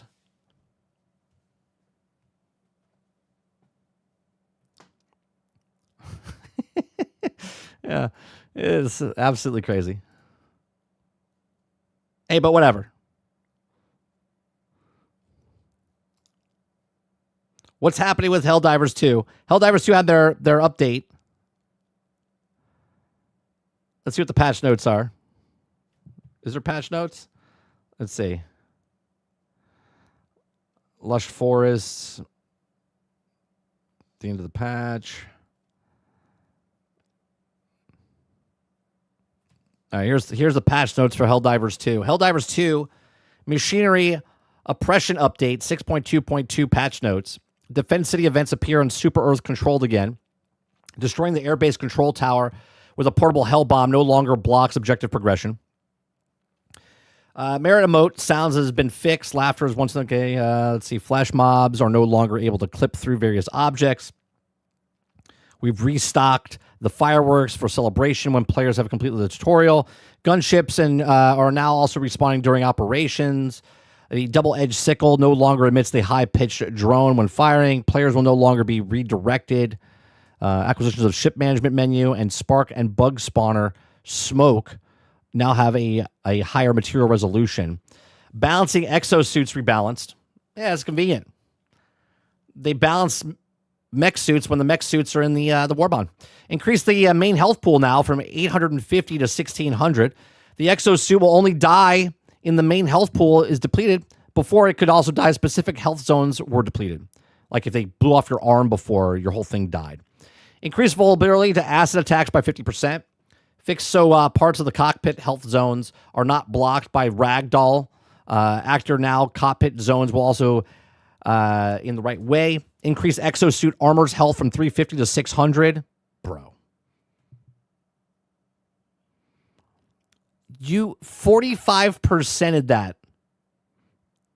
Right? Exosuit's arm now also have 50% explosion resistance, just like the main body. How long has the mech been in the game? And how long have people been complaining that my arms get blown off and you can't do anything with the fucking mech? And now, conveniently, when the war bond with the exosuits come into it, now they've fixed it. Now it's a problem. Remove most health zones that also do not affect the main health or mainly visual effects. The reason for improvement performance, for example, tow cables and similar items cannot be damaged or destroyed anymore. Okay. Enemy damage against vehicles. We think automatations and illuminates do damage reasonably well against the vehicles, especially now with the changes of the exosuits. However, have fallen behind a bit in their ability to deal with the vehicles, so we have made a buff to the damage against durable targets. They buffed the NPCs. That's nice of them. Gas effects now also slows enemies with 25% when they also confused by the gas. The slow also, of course, also affects you. Larger enemies like the Bile Titan, Factory Strider, that do not become confused, also therefore not slowed. Sidearms weapons, stun baton, decreased stamina cost, increased damage, and increased durable damage. Hey, where can you get that? Can you get the baton in the game? No, it's on the warbond, right? Okay. Stun lace, decrease the stamina cost from 5% to 3%. Saber, decreased stamina cost from 5% to 3%. Combat hatchet, decreased stamina cost from 5% to 4%. Decreased stamina cost from 5% to 3% for the entrenchment tool. Stratagems, increase the move damage hitbox to make it easier to hit the enemy. Longer window for when damage hitbox is active. Armor penetration increased twice as fast. Move slower when it does damage the enemy. And decrease stamina cost from 10% to 5%. One true flag decreases stamina cost from 5% to 3%. Ballistic shield backpack, increase health from 600 to 1,000. Increase the amount of missiles in the backpack from 3 to 4. Flame sentry, increase the range from 20 to 34. Increase the damage by 50%. Increased how fast it panics enemies. The laser sentry, increase the heat capacity from 200 to 250. Sterilizer, update gas spray, visual effects, and the gas lingers longer and has longer range. The Bile Titan spews explosions are smaller to match the visuals better. Decrease explosion inner radius from 2.25 to 1. Decrease the explosion outer radius from 3.5 to 2.2. Hive Guard, increase the armor on the head, front leg from the medium to heavy to 3 to 4. Decreased armor on the body claws from light to unarmed 2 to 1. Decreased health on body from 500 to 375. Bile spews increased durable damage on melee attacks. Stalker and Prowlers increase durable damage. Shriekers increase durable damage. Scavengers increase durable damage. Hunters increase durable damage.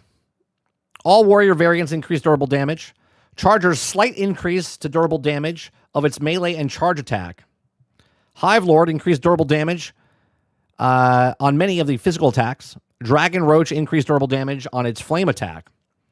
Impaler increased the stagger, force needed from 45 to 50, and slight increase in durable damage on the melee attacks. So nice. They all got buffs. That's fantastic. Okay. Automatons, or automatons. Raiders increase the durable damage of melee attacks. Small arms, fire, raiders, turrets, devastators slightly increase the durable damage. Berserker increased the durable damage. So basically, they've buffed all of them. All of them. Every single person got... So they gave you more damage for guns, but they also raised the durability of the guys you're going against. Cool. Crash fixes. Fixed a rare AI crash. Fixed a crash which also occurred using under-barrel firing modes. Fixed a rare crash where happening with fighting enemies. Weapons and stratagem fixes. Added missing haptics feedback when firing automatons. Will no longer let you insert a shell when immediately removed it, thus soft locking the gun. Destroying the airbase control tower or portable hell bombs is the multiplayer session, no longer blocks objective progression. Enemies' flesh bombs can now deal damage to vehicles. Destroying a terminated egg while standing against it can no longer send the Helldiver flying. Shooting marks on the exomech will now appear on the correct body part. It was also being shot at. Fixed a bug where also certain enemies' kills would not count towards order progression. Factory striders will no longer count as fabricators and destroyed automatons. Let's see. Miscellaneous fixes. All right, well, there you go. So they buff your weapons that you buy from the war bonds or get from the credits, but they also buffed the durability of all the NPCs. So you could have just kept everything at the same, right? Right? Why buff it if you're gonna?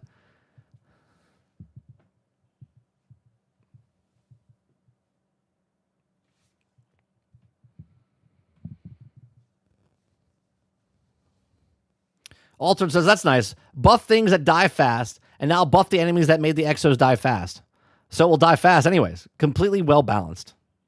Yeah, it's genius. Yeah, we fixed the game. We balanced the stuff.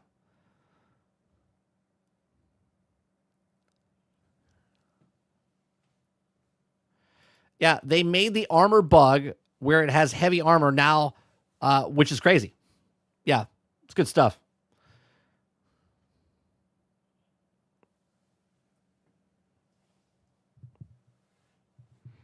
Travis says, Jesus Christ. In the heaven, this is a lot of updates for a game that everyone has moved on from. I don't know if everyone's moved on from it. I mean,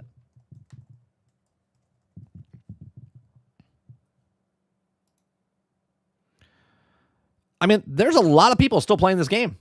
There's more people playing this game than Marathon after 2.2 years.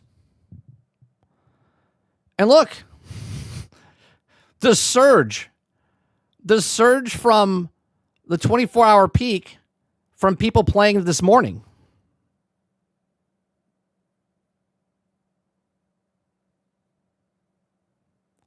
That's a big surge.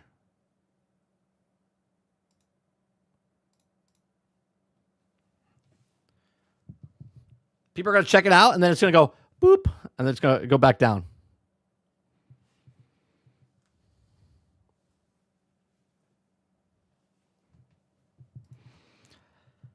Kraken says, one of the main things I hate about live service is the sandbox changes becoming the content a lot of the time. Yeah, let me tell you something. I said this yesterday, right? If you go watch me and Lono doing a podcast about Helldivers sometime in February, it was the month that the game came out. It was like 2 weeks after the game came out or something. We did a Friday podcast that we used to do, and we talked about Helldivers. And we made so many good points in that podcast. I remember it, okay? Talking about where it could go, what are they doing, right? How could they keep it going, right? How could they fuck it up? And they've done all of it. Everything that he said and I said in that podcast, they've done. They did exactly what I said they were going to do before they did it, before they announced it, with adding stuff to the game, how they implemented the stuff in the game. I said this is how they should go about it without making roadmaps, and if they make a roadmap, they'll fuck it up. And they've done that, right? I said, don't nerf stuff. They've nerfed it. I said 3 years from now, when it happens, like they're already in the process of fucking it up to the third year, right? It's what it is, right? They had such a perfect Goldilocks moment when the game first came out, right? Because it was unlike any other game, where they were they were the dungeon master. They were making the content as they were playing it, right? They didn't know it was going to be as successful as it was, and because it was, they had the perfect where they could be like, all right, we're adding this, we're adding these mechs, right? I said it yesterday. I said it 2 years ago, right? Take over this thing, they implement it into the game, right? You lose, you don't get it. For some strange reason, they lost it. They turned the game that was this Goldilocks of a game perfect because there was no expectations. There was nothing from it. They could have just kept doing what they did, but they folded in some way, shape, or form, and they started making dumb decisions like every other live service game does. They started putting a roadmap out, what they were going to make. Then they would stop supporting it. They put stuff out that was broken, buggy. They said it's the game engine. Well, I'm sorry. You picked the game engine. I didn't pick the game engine. So you telling me the game engine is just not something we could work with, then why did you work with it in the beginning? Not my problem, right? Now you're making this stuff go on and you're keeping us in the game. You want to keep supporting it because you wanted to make a live service game. We didn't ask for a live service game. People would just play the game if it was offline right now, right? If they never supported anything again, it was just what it is. The game would live on. People would play it. Numbers would go down, but they made their money and they move on. They made it a live service game. Now they're trying to balance weapons to people, to the enemies. What could they put in the battle pass or war bonds? What's not pay to win? What is pay to win, right? People that love the game say it's not pay to win. People that don't like the game are like, well, it is pay to win.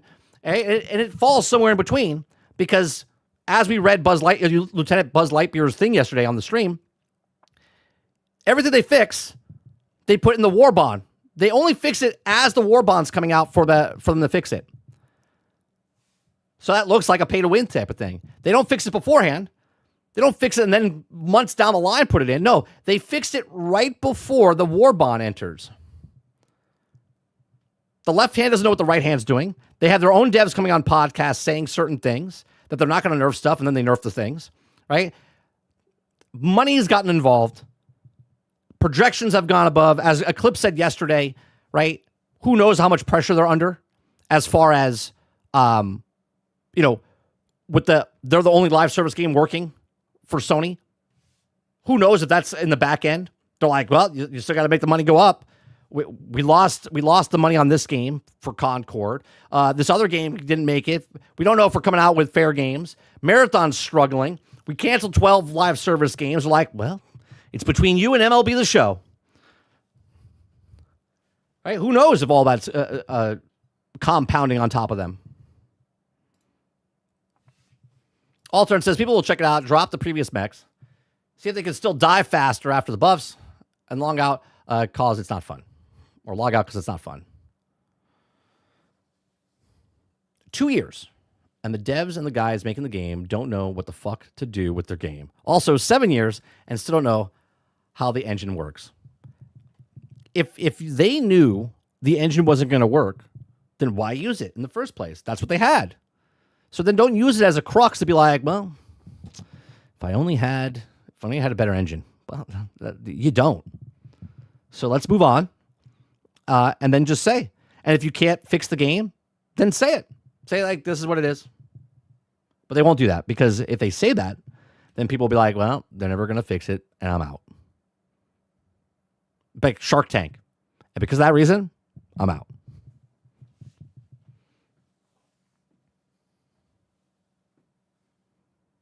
Ron says Foam Stars technically is helping Sony also. No, it's not. No, Foam Stars is not helping them at all. Zero.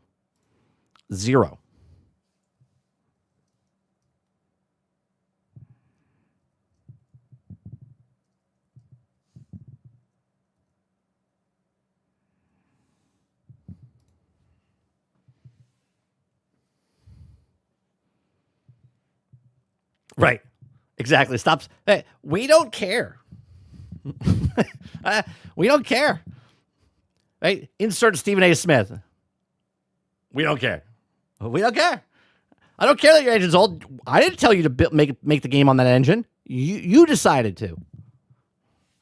I didn't ask you to make a live service game. You decided to make a live service game.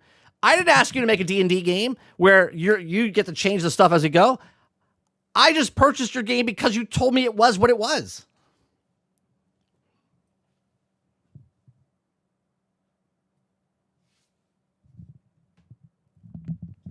right, Tarnish? Nobody's playing it, and there's no Steam numbers to tell you. Right? Nobody's playing that game. What do you think? Who do you think's got more people playing? Last Flag or Foam Stars? Now we won't know. Just taking a guess.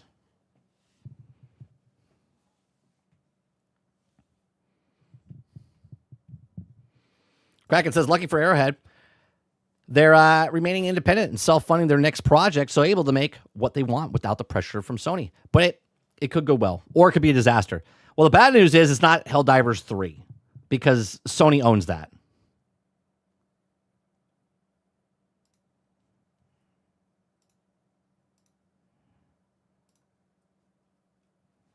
Yeah, it's not going to be Helldivers 3.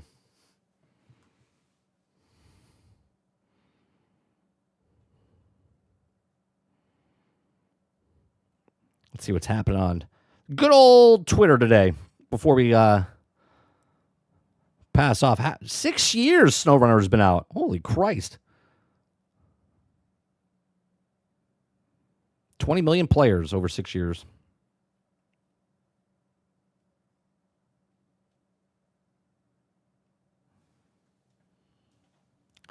I don't remember. It's been God damn. That's crazy. I guess I started playing. We've been in this house for 8. Holy Christ. Is there an update for Borderlands? Vault Hunter, a new dual endgame boss fight is coming to Borderlands 4 on May 28th. Free for all players. How's that game doing? Anyone still playing Borderlands 4?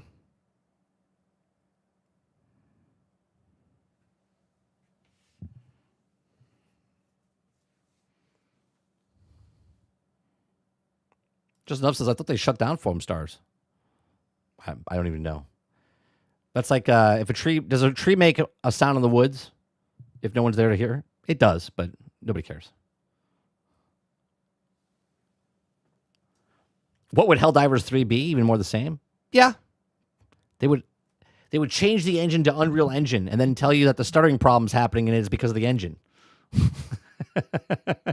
Yeah, that's what they would do. They'd be like, well, we're picking the Unreal Engine, and because we picked the Unreal Engine, the starting problems are happening. We can't do anything about it. It's the engine.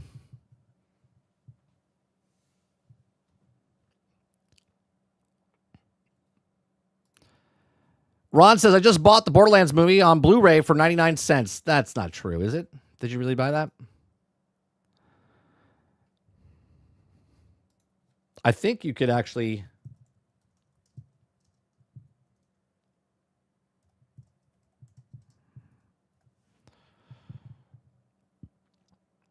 You can rent it right now. Has it been 2? No, it's 2 years since the...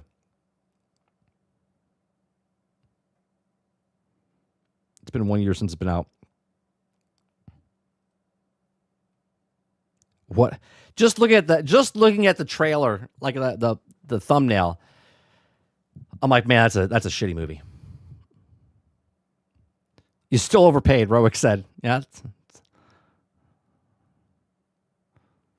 I don't believe Ron got it for 99 cents.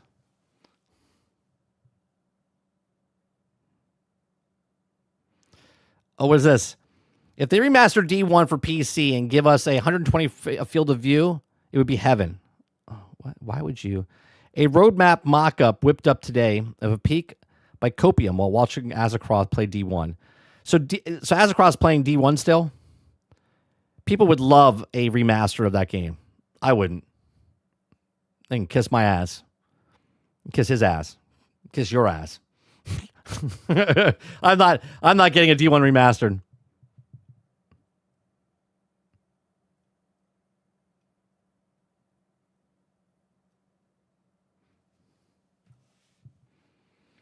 It was a used copy from my local record store.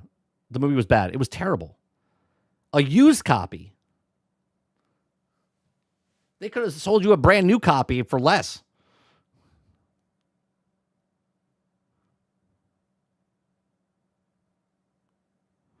Wait, now he says roadmap, is Helldivers 2's roadmap complete, or is it going on? Wait, did he say something? Did he say it's complete?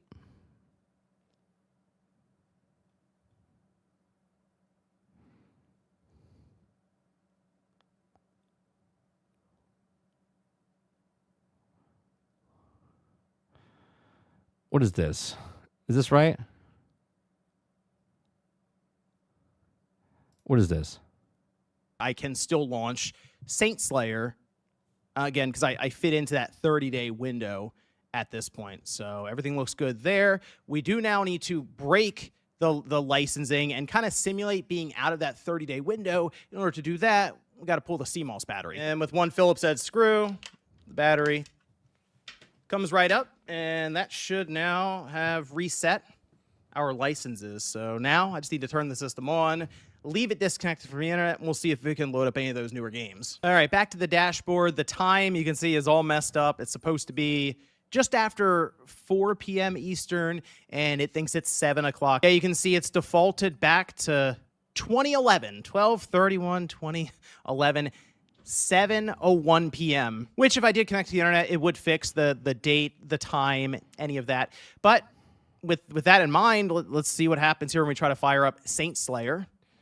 And there you go. Can't use this content. Can't connect to the server. To verify your license, wait a while and then try again. Okay, so Saint Slayer does not work. Vampire Crawlers, same deal. Can't use this content. Can't connect to the server to verify your license. Okay, wait a while and try again. With that in mind, CrimsonDesert, again, picked that up when once it came out, more than a month ago now. And we picked that guy. Yeah, looks like that one There you go. fires up, no problem. That's before March, though, Digital right? game. Or is that in March? I'm going to check Pragmata real quick to make sure. That one seems to load up fine as well. So as far as I can see right this second, those new games are affected, but any of the ones I've had already purchased or a physical game, even one more recent like Pragmata, is not affected. So this is kind of the situation that we're seeing right now, is that it at least from what I'm gathering right now with this test, yeah, there is some kind of check-in period, and I guess 30 days is being brought up. But there is certainly something happening here with digital purchases made a la carte that you would have on your account that you supposedly own that still need to be... Yeah, isn't that weird, Tarnish? Isn't that weird? Oh, sorry. I didn't mean to do that. Checked in for a server, even if it's full single player or what have you, that was not previously in effect, I guess, even last month. Finally, I went ahead and plugged in the LAN cable. We'll get this connected to the internet, let it be able to restore license, sync anything up that it needs to. So let's see. I am connected to the internet, and there we go. Loads right up. It's able to call home, restore your license, and then you're able to play without any issues. Let's go ahead, do Vampire Crawlers. Same deal. So some people were concerned that if you don't play the game or sign in for 30 days, you lose the game. Not the case, okay? It stays on your account. You just need to verify with Sony through the internet so they can do re-up your license or what have you. But the problem, again, if I choose not to have the internet and I want to play games, I can't play those games because they're digital. Even though I downloaded them on my hard drive, they still have to check in. It's still a problem, right? They're not taking the game away from you, but technically if you don't have internet, then you can't play half of your library as long as you don't have the internet, right? Which is funny because sometimes I do travel with no internet and just play the games that are on my system. So if that happened to me, I would lose a lot. And then you can play. So if you're still away from the internet, you haven't turned your PlayStation 5 on for 30 days technically, let's say you haven't played it for a couple months, and you're not able to connect to the Well, Vampire Crawlers is a single-player game, Eclipse. internet right then and there, yeah, some of your digital purchase games then would not work. So the problem is, though, why is it a... Can I zoom into that? No. Yeah, I can. Okay, hold on. Let me read. Actually, it'd be easier if I just open up a new tab. Okay. So PlayStation, it says, my network connection is poor. Order shop experience of physical products in our online store. Need clarification. Is there a 30-day online check-in requirement for digital games that I purchased? Let me find out information for you. There's no specific 30-day online check-in requirement for digital games purchased on PlayStation. However, if you have a specific concern issue regarding our digital games, please let us know. Well, obviously there is, right? Is there a 30-day check-in? It says no specific 30-day check-in, but there is a 30-day check-in, right? So our rumor of DRM where I have to check in online every 30 days and maintain access to my game is incorrect. Yes, the rumor about the needing to check in online every 30 days to maintain access to your digital games on PlayStation is generally incorrect. For most digital games purchased from the PlayStation Store, you do not need to check in online regularly to continue playing them, as long as you are using the account and purchase the game and have it downloaded on your console. Well, that's false, right? He just proved that. However, certain features, such as online multiplayer or updates, may require internet. That's understandable, right? Obviously, if you're not online, then you can't update and get the firmware, right? If you have a specific concern about the particular game and situation, please feel free to ask. Okay, so there is no DRM. Digital rights management, DRM policy, can be vary based on game and platform. For most digital games, purchases from the PlayStation Store, you do not need to check in online every 30 days to play them, as long as you have downloaded the game to your console, and you are also using the account that purchased it. However, some games may have specific DRM requirements specifically, or especially if they include online features of multiplayer components. If you have concerns, okay. Does my game have 30-day limit? I do not connect online and not using online sharing. If you purchase a digital game from the PlayStation Store, there is generally no 30-day limit on playing the game as long as you have it downloaded on your console. However, certain features such as online, the same shit. If you're referring to a specific policy, it's same shit. So there's that. Then we have PlayStation. Thank you for confirming. And yes, this is the latest requirement for licenses to be up to date. Okay, just to confirm, after March update, I need to active internet connection to keep my game licensed. That is correct. If I go offline in 30 days, will I need to reconnect the internet to activate the game, right? That is correct. If I go offline for 30 days, I need to reconnect to the internet after the game is right. That is correct. You'll need to connect to the internet at least once every 30 days if the license to continue to work.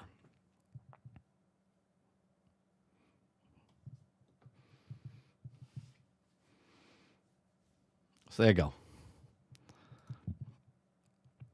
Why is it there? Why is it there?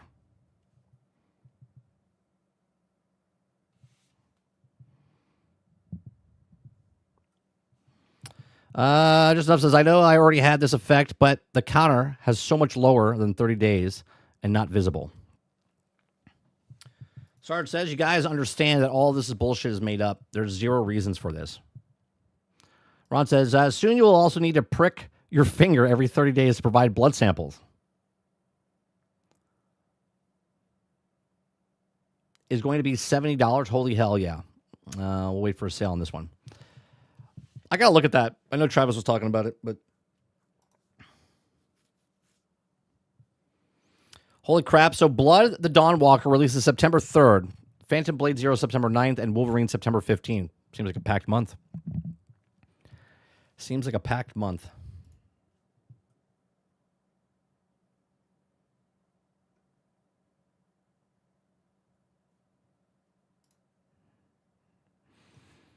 Let's see here. So it's only for games that you have online sharing active on. How do you even turn online sharing off?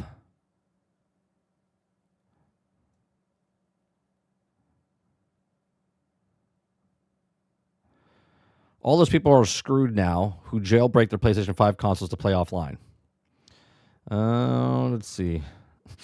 This guy says, all good here. This guy's doing it right.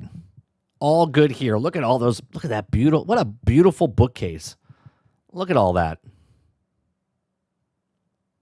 It's a lot of games, man. It's a lot of games. Look, he's not a Sony pony. He's not a PlayStation or an Xbox guy. He is a gamer. You can see it all organized. You see like the Nintendo old cartridges back here, right? You got the old ones. And you got the NES over here. Then you got the PlayStation 1s and stuff. You got the Xbox 360s over here. You got the PlayStation. That's a nice collection. It's a nice collection.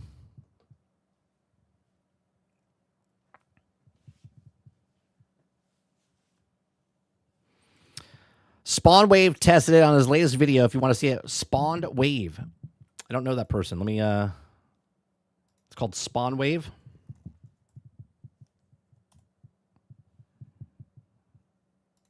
Oh, that's the person. That's the person we just looked at. Yeah. That's what we just looked at. We literally just saw that. They didn't know the guy's name. I just saw it on X.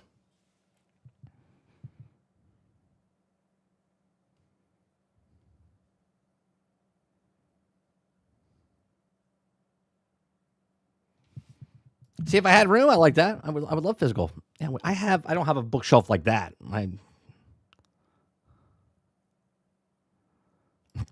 Water says, how many of those games are playable, I wonder? I would assume all of them. Well, unless he has Battleborn.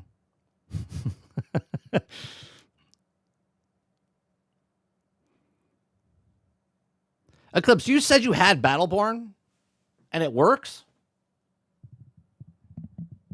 I have a physical fucking copy and it doesn't work.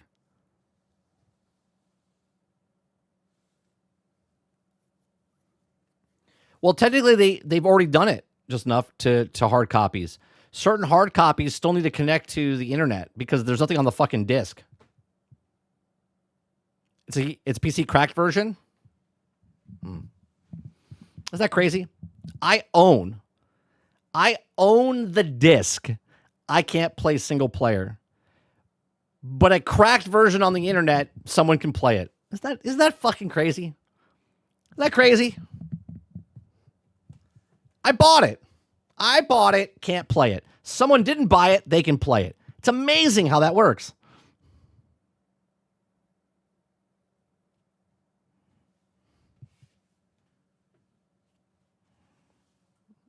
Absolutely fucking amazing.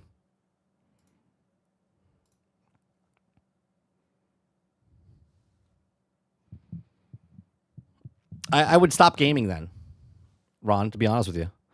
If I had to piss in a cup to turn on, I have someone else piss in the cup.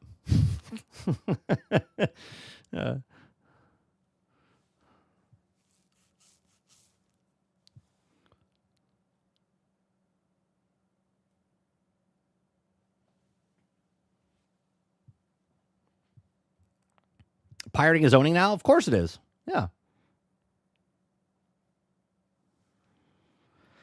Having to connect to the internet to play a game that you bought is ridiculous. Is it ridiculous that someone can pirate a game and work, but I have the disc and it doesn't work? Like, what world do we live in? Why as a customer should I buy your game? If I don't buy your game, it works, and if I buy your game, it doesn't work. Like, make it make sense.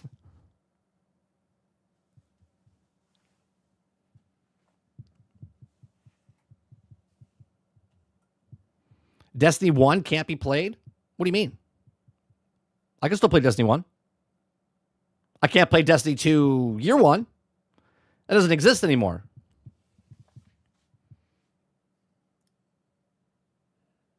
This is why me and Water are PCMR goons. Old game. Playable. Dead game. Playable. Old game that looks like shit. Mods to make it look modern. Playable. Yeah. Thank you much for the $5 super chat. Appreciate it. Yeah. Imagine. Ron, they have that. We talked about that earlier. In certain vehicles, there's subscription models for heated seats and to make it go faster, and they can shut off your kill switch. There's a bunch of fucking shit like that in cars already. Just stupid.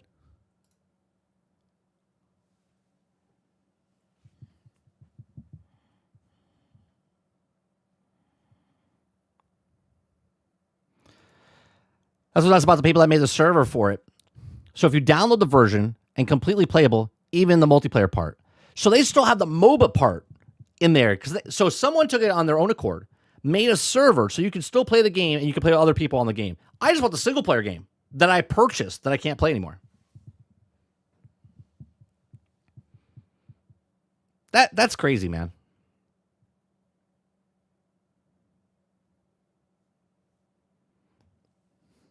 Yeah, but Sarge, I couldn't disagree when I bought the game originally because I didn't know the game was going to be shut off. I thought the single player aspect of the game would be continue on after they were done. We're going back to 2014, 2015.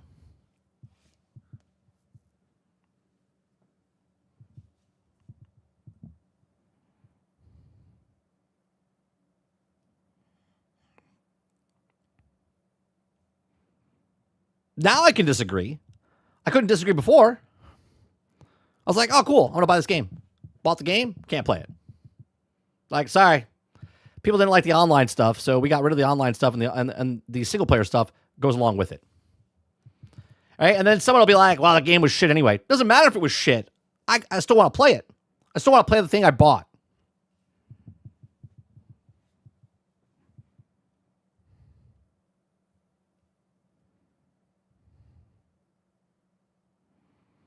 I saw the Mario Galaxy movie on Saturday with my brother. I don't know why people were saying it sucked. I don't think a lot of people said it sucked. I think critics said it sucked. A lot of people liked the movie. It was, myself included, Dupless. I was like, the story's not there, right? It's not really a good story. It's action-packed nonstop the entire time.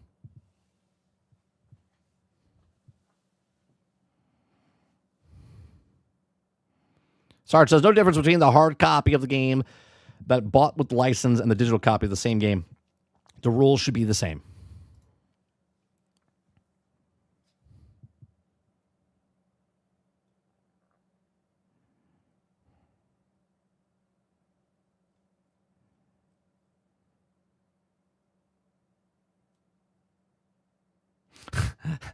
Is this real? GameStop did this? GameStop posted, this is 17 minutes ago. 17 minutes ago. GameStop posted, GameStop is aware of recent changes requiring PlayStation 4 and PlayStation 5 digital games to connect online for license verification every 30 days. Play really has no limits at GameStop, right? And they have this posted. It says, we believe a game should work for players, not against them. If you own it, you should be able to play it anytime, anywhere, whether or not you're online or offline.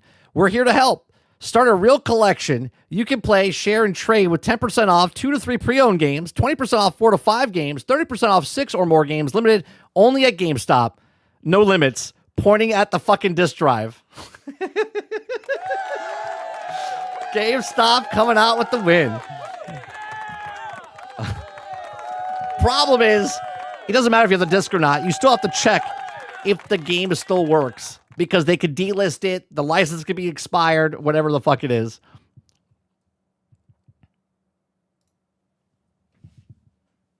It's pretty good, though. It's pretty good.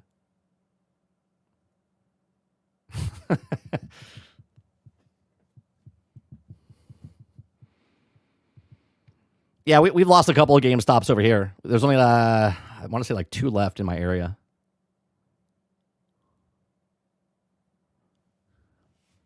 Tarnish, isn't it crazy? It's crazy. The trash nights, man. People that defend this shit, I'm mind boggled by.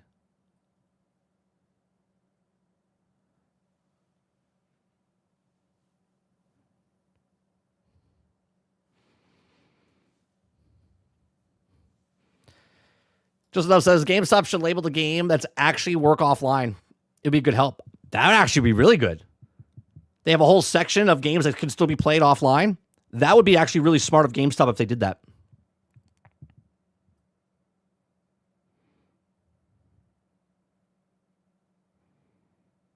It's crazy to me that people defend this, and the way they defend it is they bring up Xbox from a decade ago, and you're like, yeah, that's why people fucking hated it back then. Why they didn't go forward with it. And now it's happening again. It's like, what are we doing? It's like every like couple years, they're like, you know, let's do the DRM thing. You guys did it last time. We'll do it this time.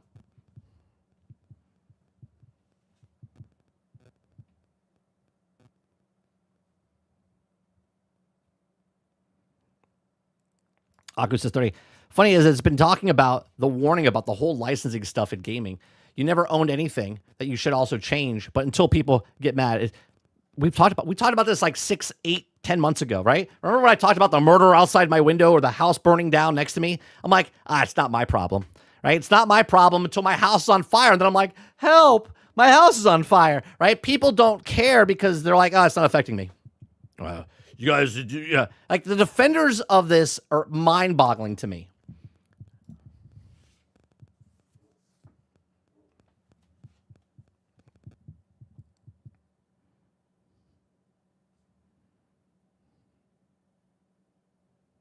Hold on one second. My dog is barking.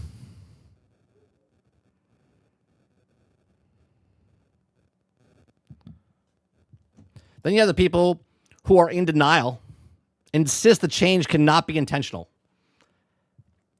It's coding. Why would you put an expiration date on the thing that people purchased?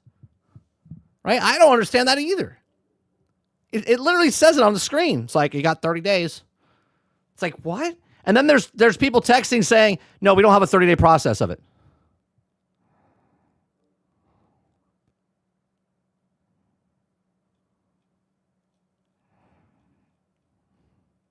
Yeah, no, it's a glitch. It's a glitch. Uh-huh. Yeah, coded. It's a glitch that's coded in the actual data.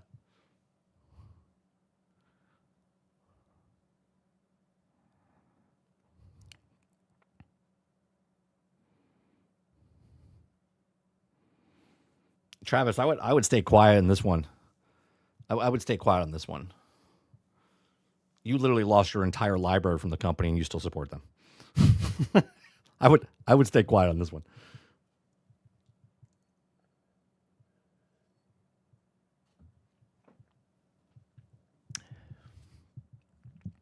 Turner says console is not the place you be if you also have any interest in game preservation. That is true. But that after the fact, right? That's after the fact, though. If you went in, didn't know about this stuff, let's say you're a new gamer. Like my son doesn't know anything about DRM and stuff. Let's say he purchased a whole bunch of games. Now, later in life, he tries to play them. Is like, why can't I play this?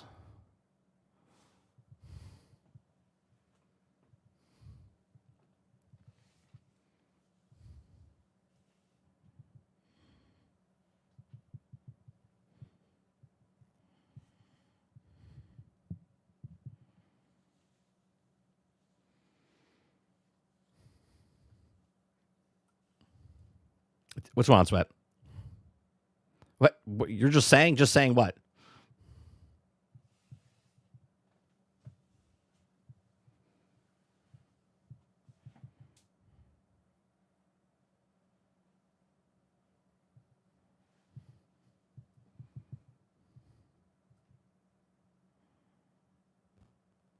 Why doesn't my homework write itself like the glitch code? Yeah, I just don't understand when people say it's a glitch. It's not meant to be, but it's coded in the thing. They did it by accident, right? It could be, right? Maybe they went early. It wasn't supposed to happen until the end of the year. Maybe it wasn't supposed to happen to PlayStation 6. There are rumors, right? There are rumors that PlayStation 6 is going to be backwards compatible with all the other like 2 and 3 and stuff like that.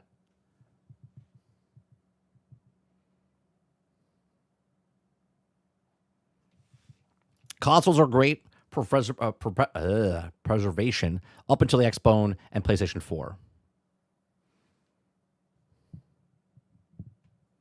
Right, Roic. Damn it, Bob!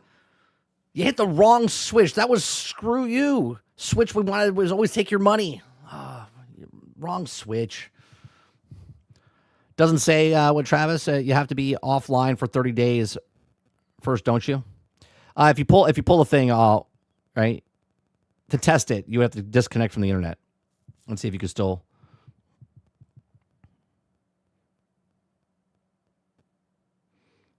Oh, I didn't see that part, dog. It says I posted, I would run through a burning building for you, 30. Wouldn't just watch you burn. Well, I appreciate that. I'll be honest with you. If I saw someone in trouble, I would also do that. That's the type of person I am. Right? That's the type of person I am. Right? I don't sit there and go, I'm not in that situation. Like if I was on the train or in the street and saw someone do something, I would also do something. I wouldn't sit there and let it happen. But if it did happen, I'd be like, what the fuck's going on? Right? Because obviously things happen in a split second. But that's just me.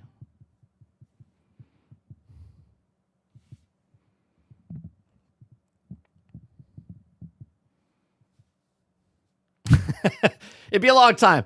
I would be dead on the ground, but you would come and get me. I appreciate that. It's like I gotta get on a train to get to a plane, to get to a boat, to get to the thing. Where do you live? Are you okay? I'm coming.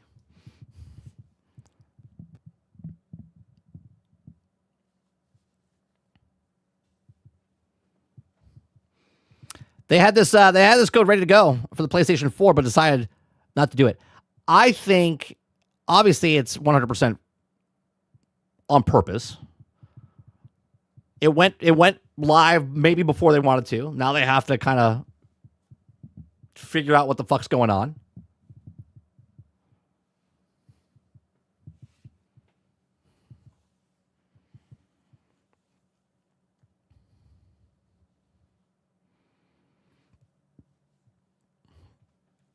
Sarge says, like a Battlefield medic, I would be there. Right. Yeah, it's actually perfect, Sarge. You see me when I play Battlefield. I will run out to save somebody to sacrifice myself if that person, you know? I don't even know who that person is, if they suck at the game or not. I'm going to go out there and try to revive them. Is Megatron still at Universal? Yes.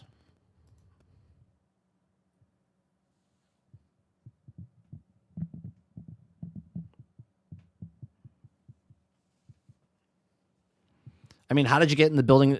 Get in the burning building in the first place?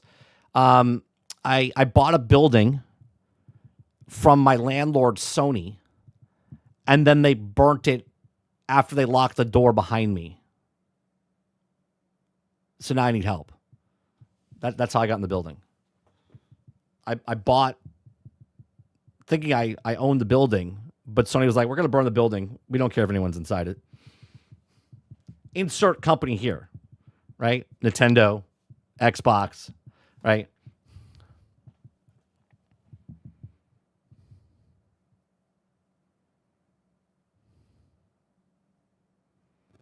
No, it was reactivate. Reactivate, Travis.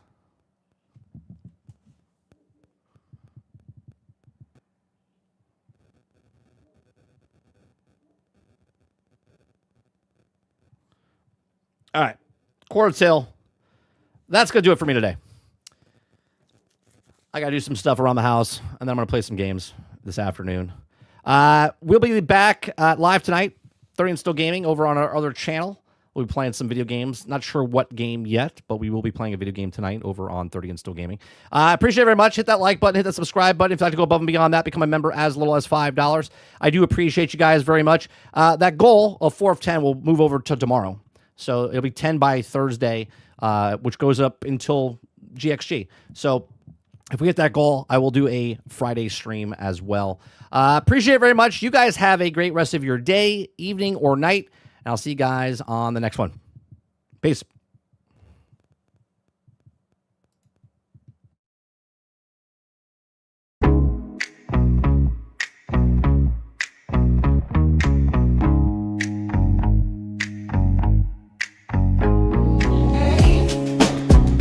Drop it, up there again.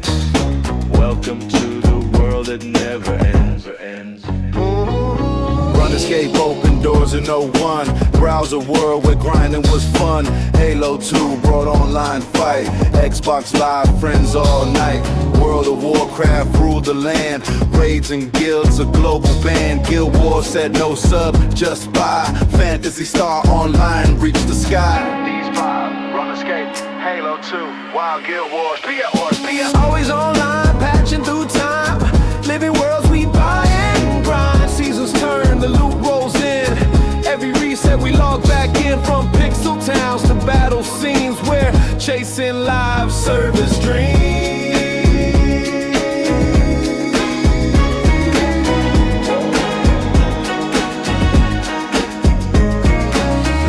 Legends, free to play reign, skins and champs, the money chain, Team Fortress 2 with hats on show, cosmetic cash flow starts to grow, Destiny promise, 10-year plan, shared world shooter for every fan, Warframe rising from the dust, Space Ninja grind you learn to trust, Hearthstone cards became a trend, digital decks with no real end, always online, patching through time, living worlds we buy and grind, events drop, the hype begins.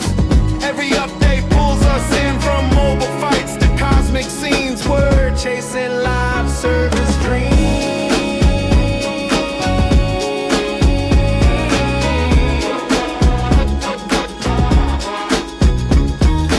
Overwatch squads and payload wars. Seasonal skins unlock the doors.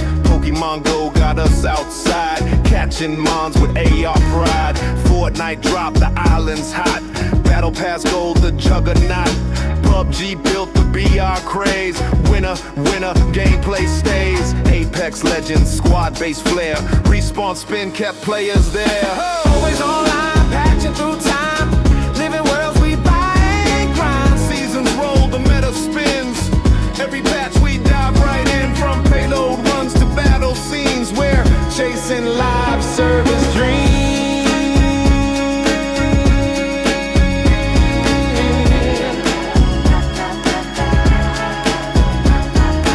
Genshin Impact got to rise. Anime worlds beneath the skies. Call of Duty, Warzone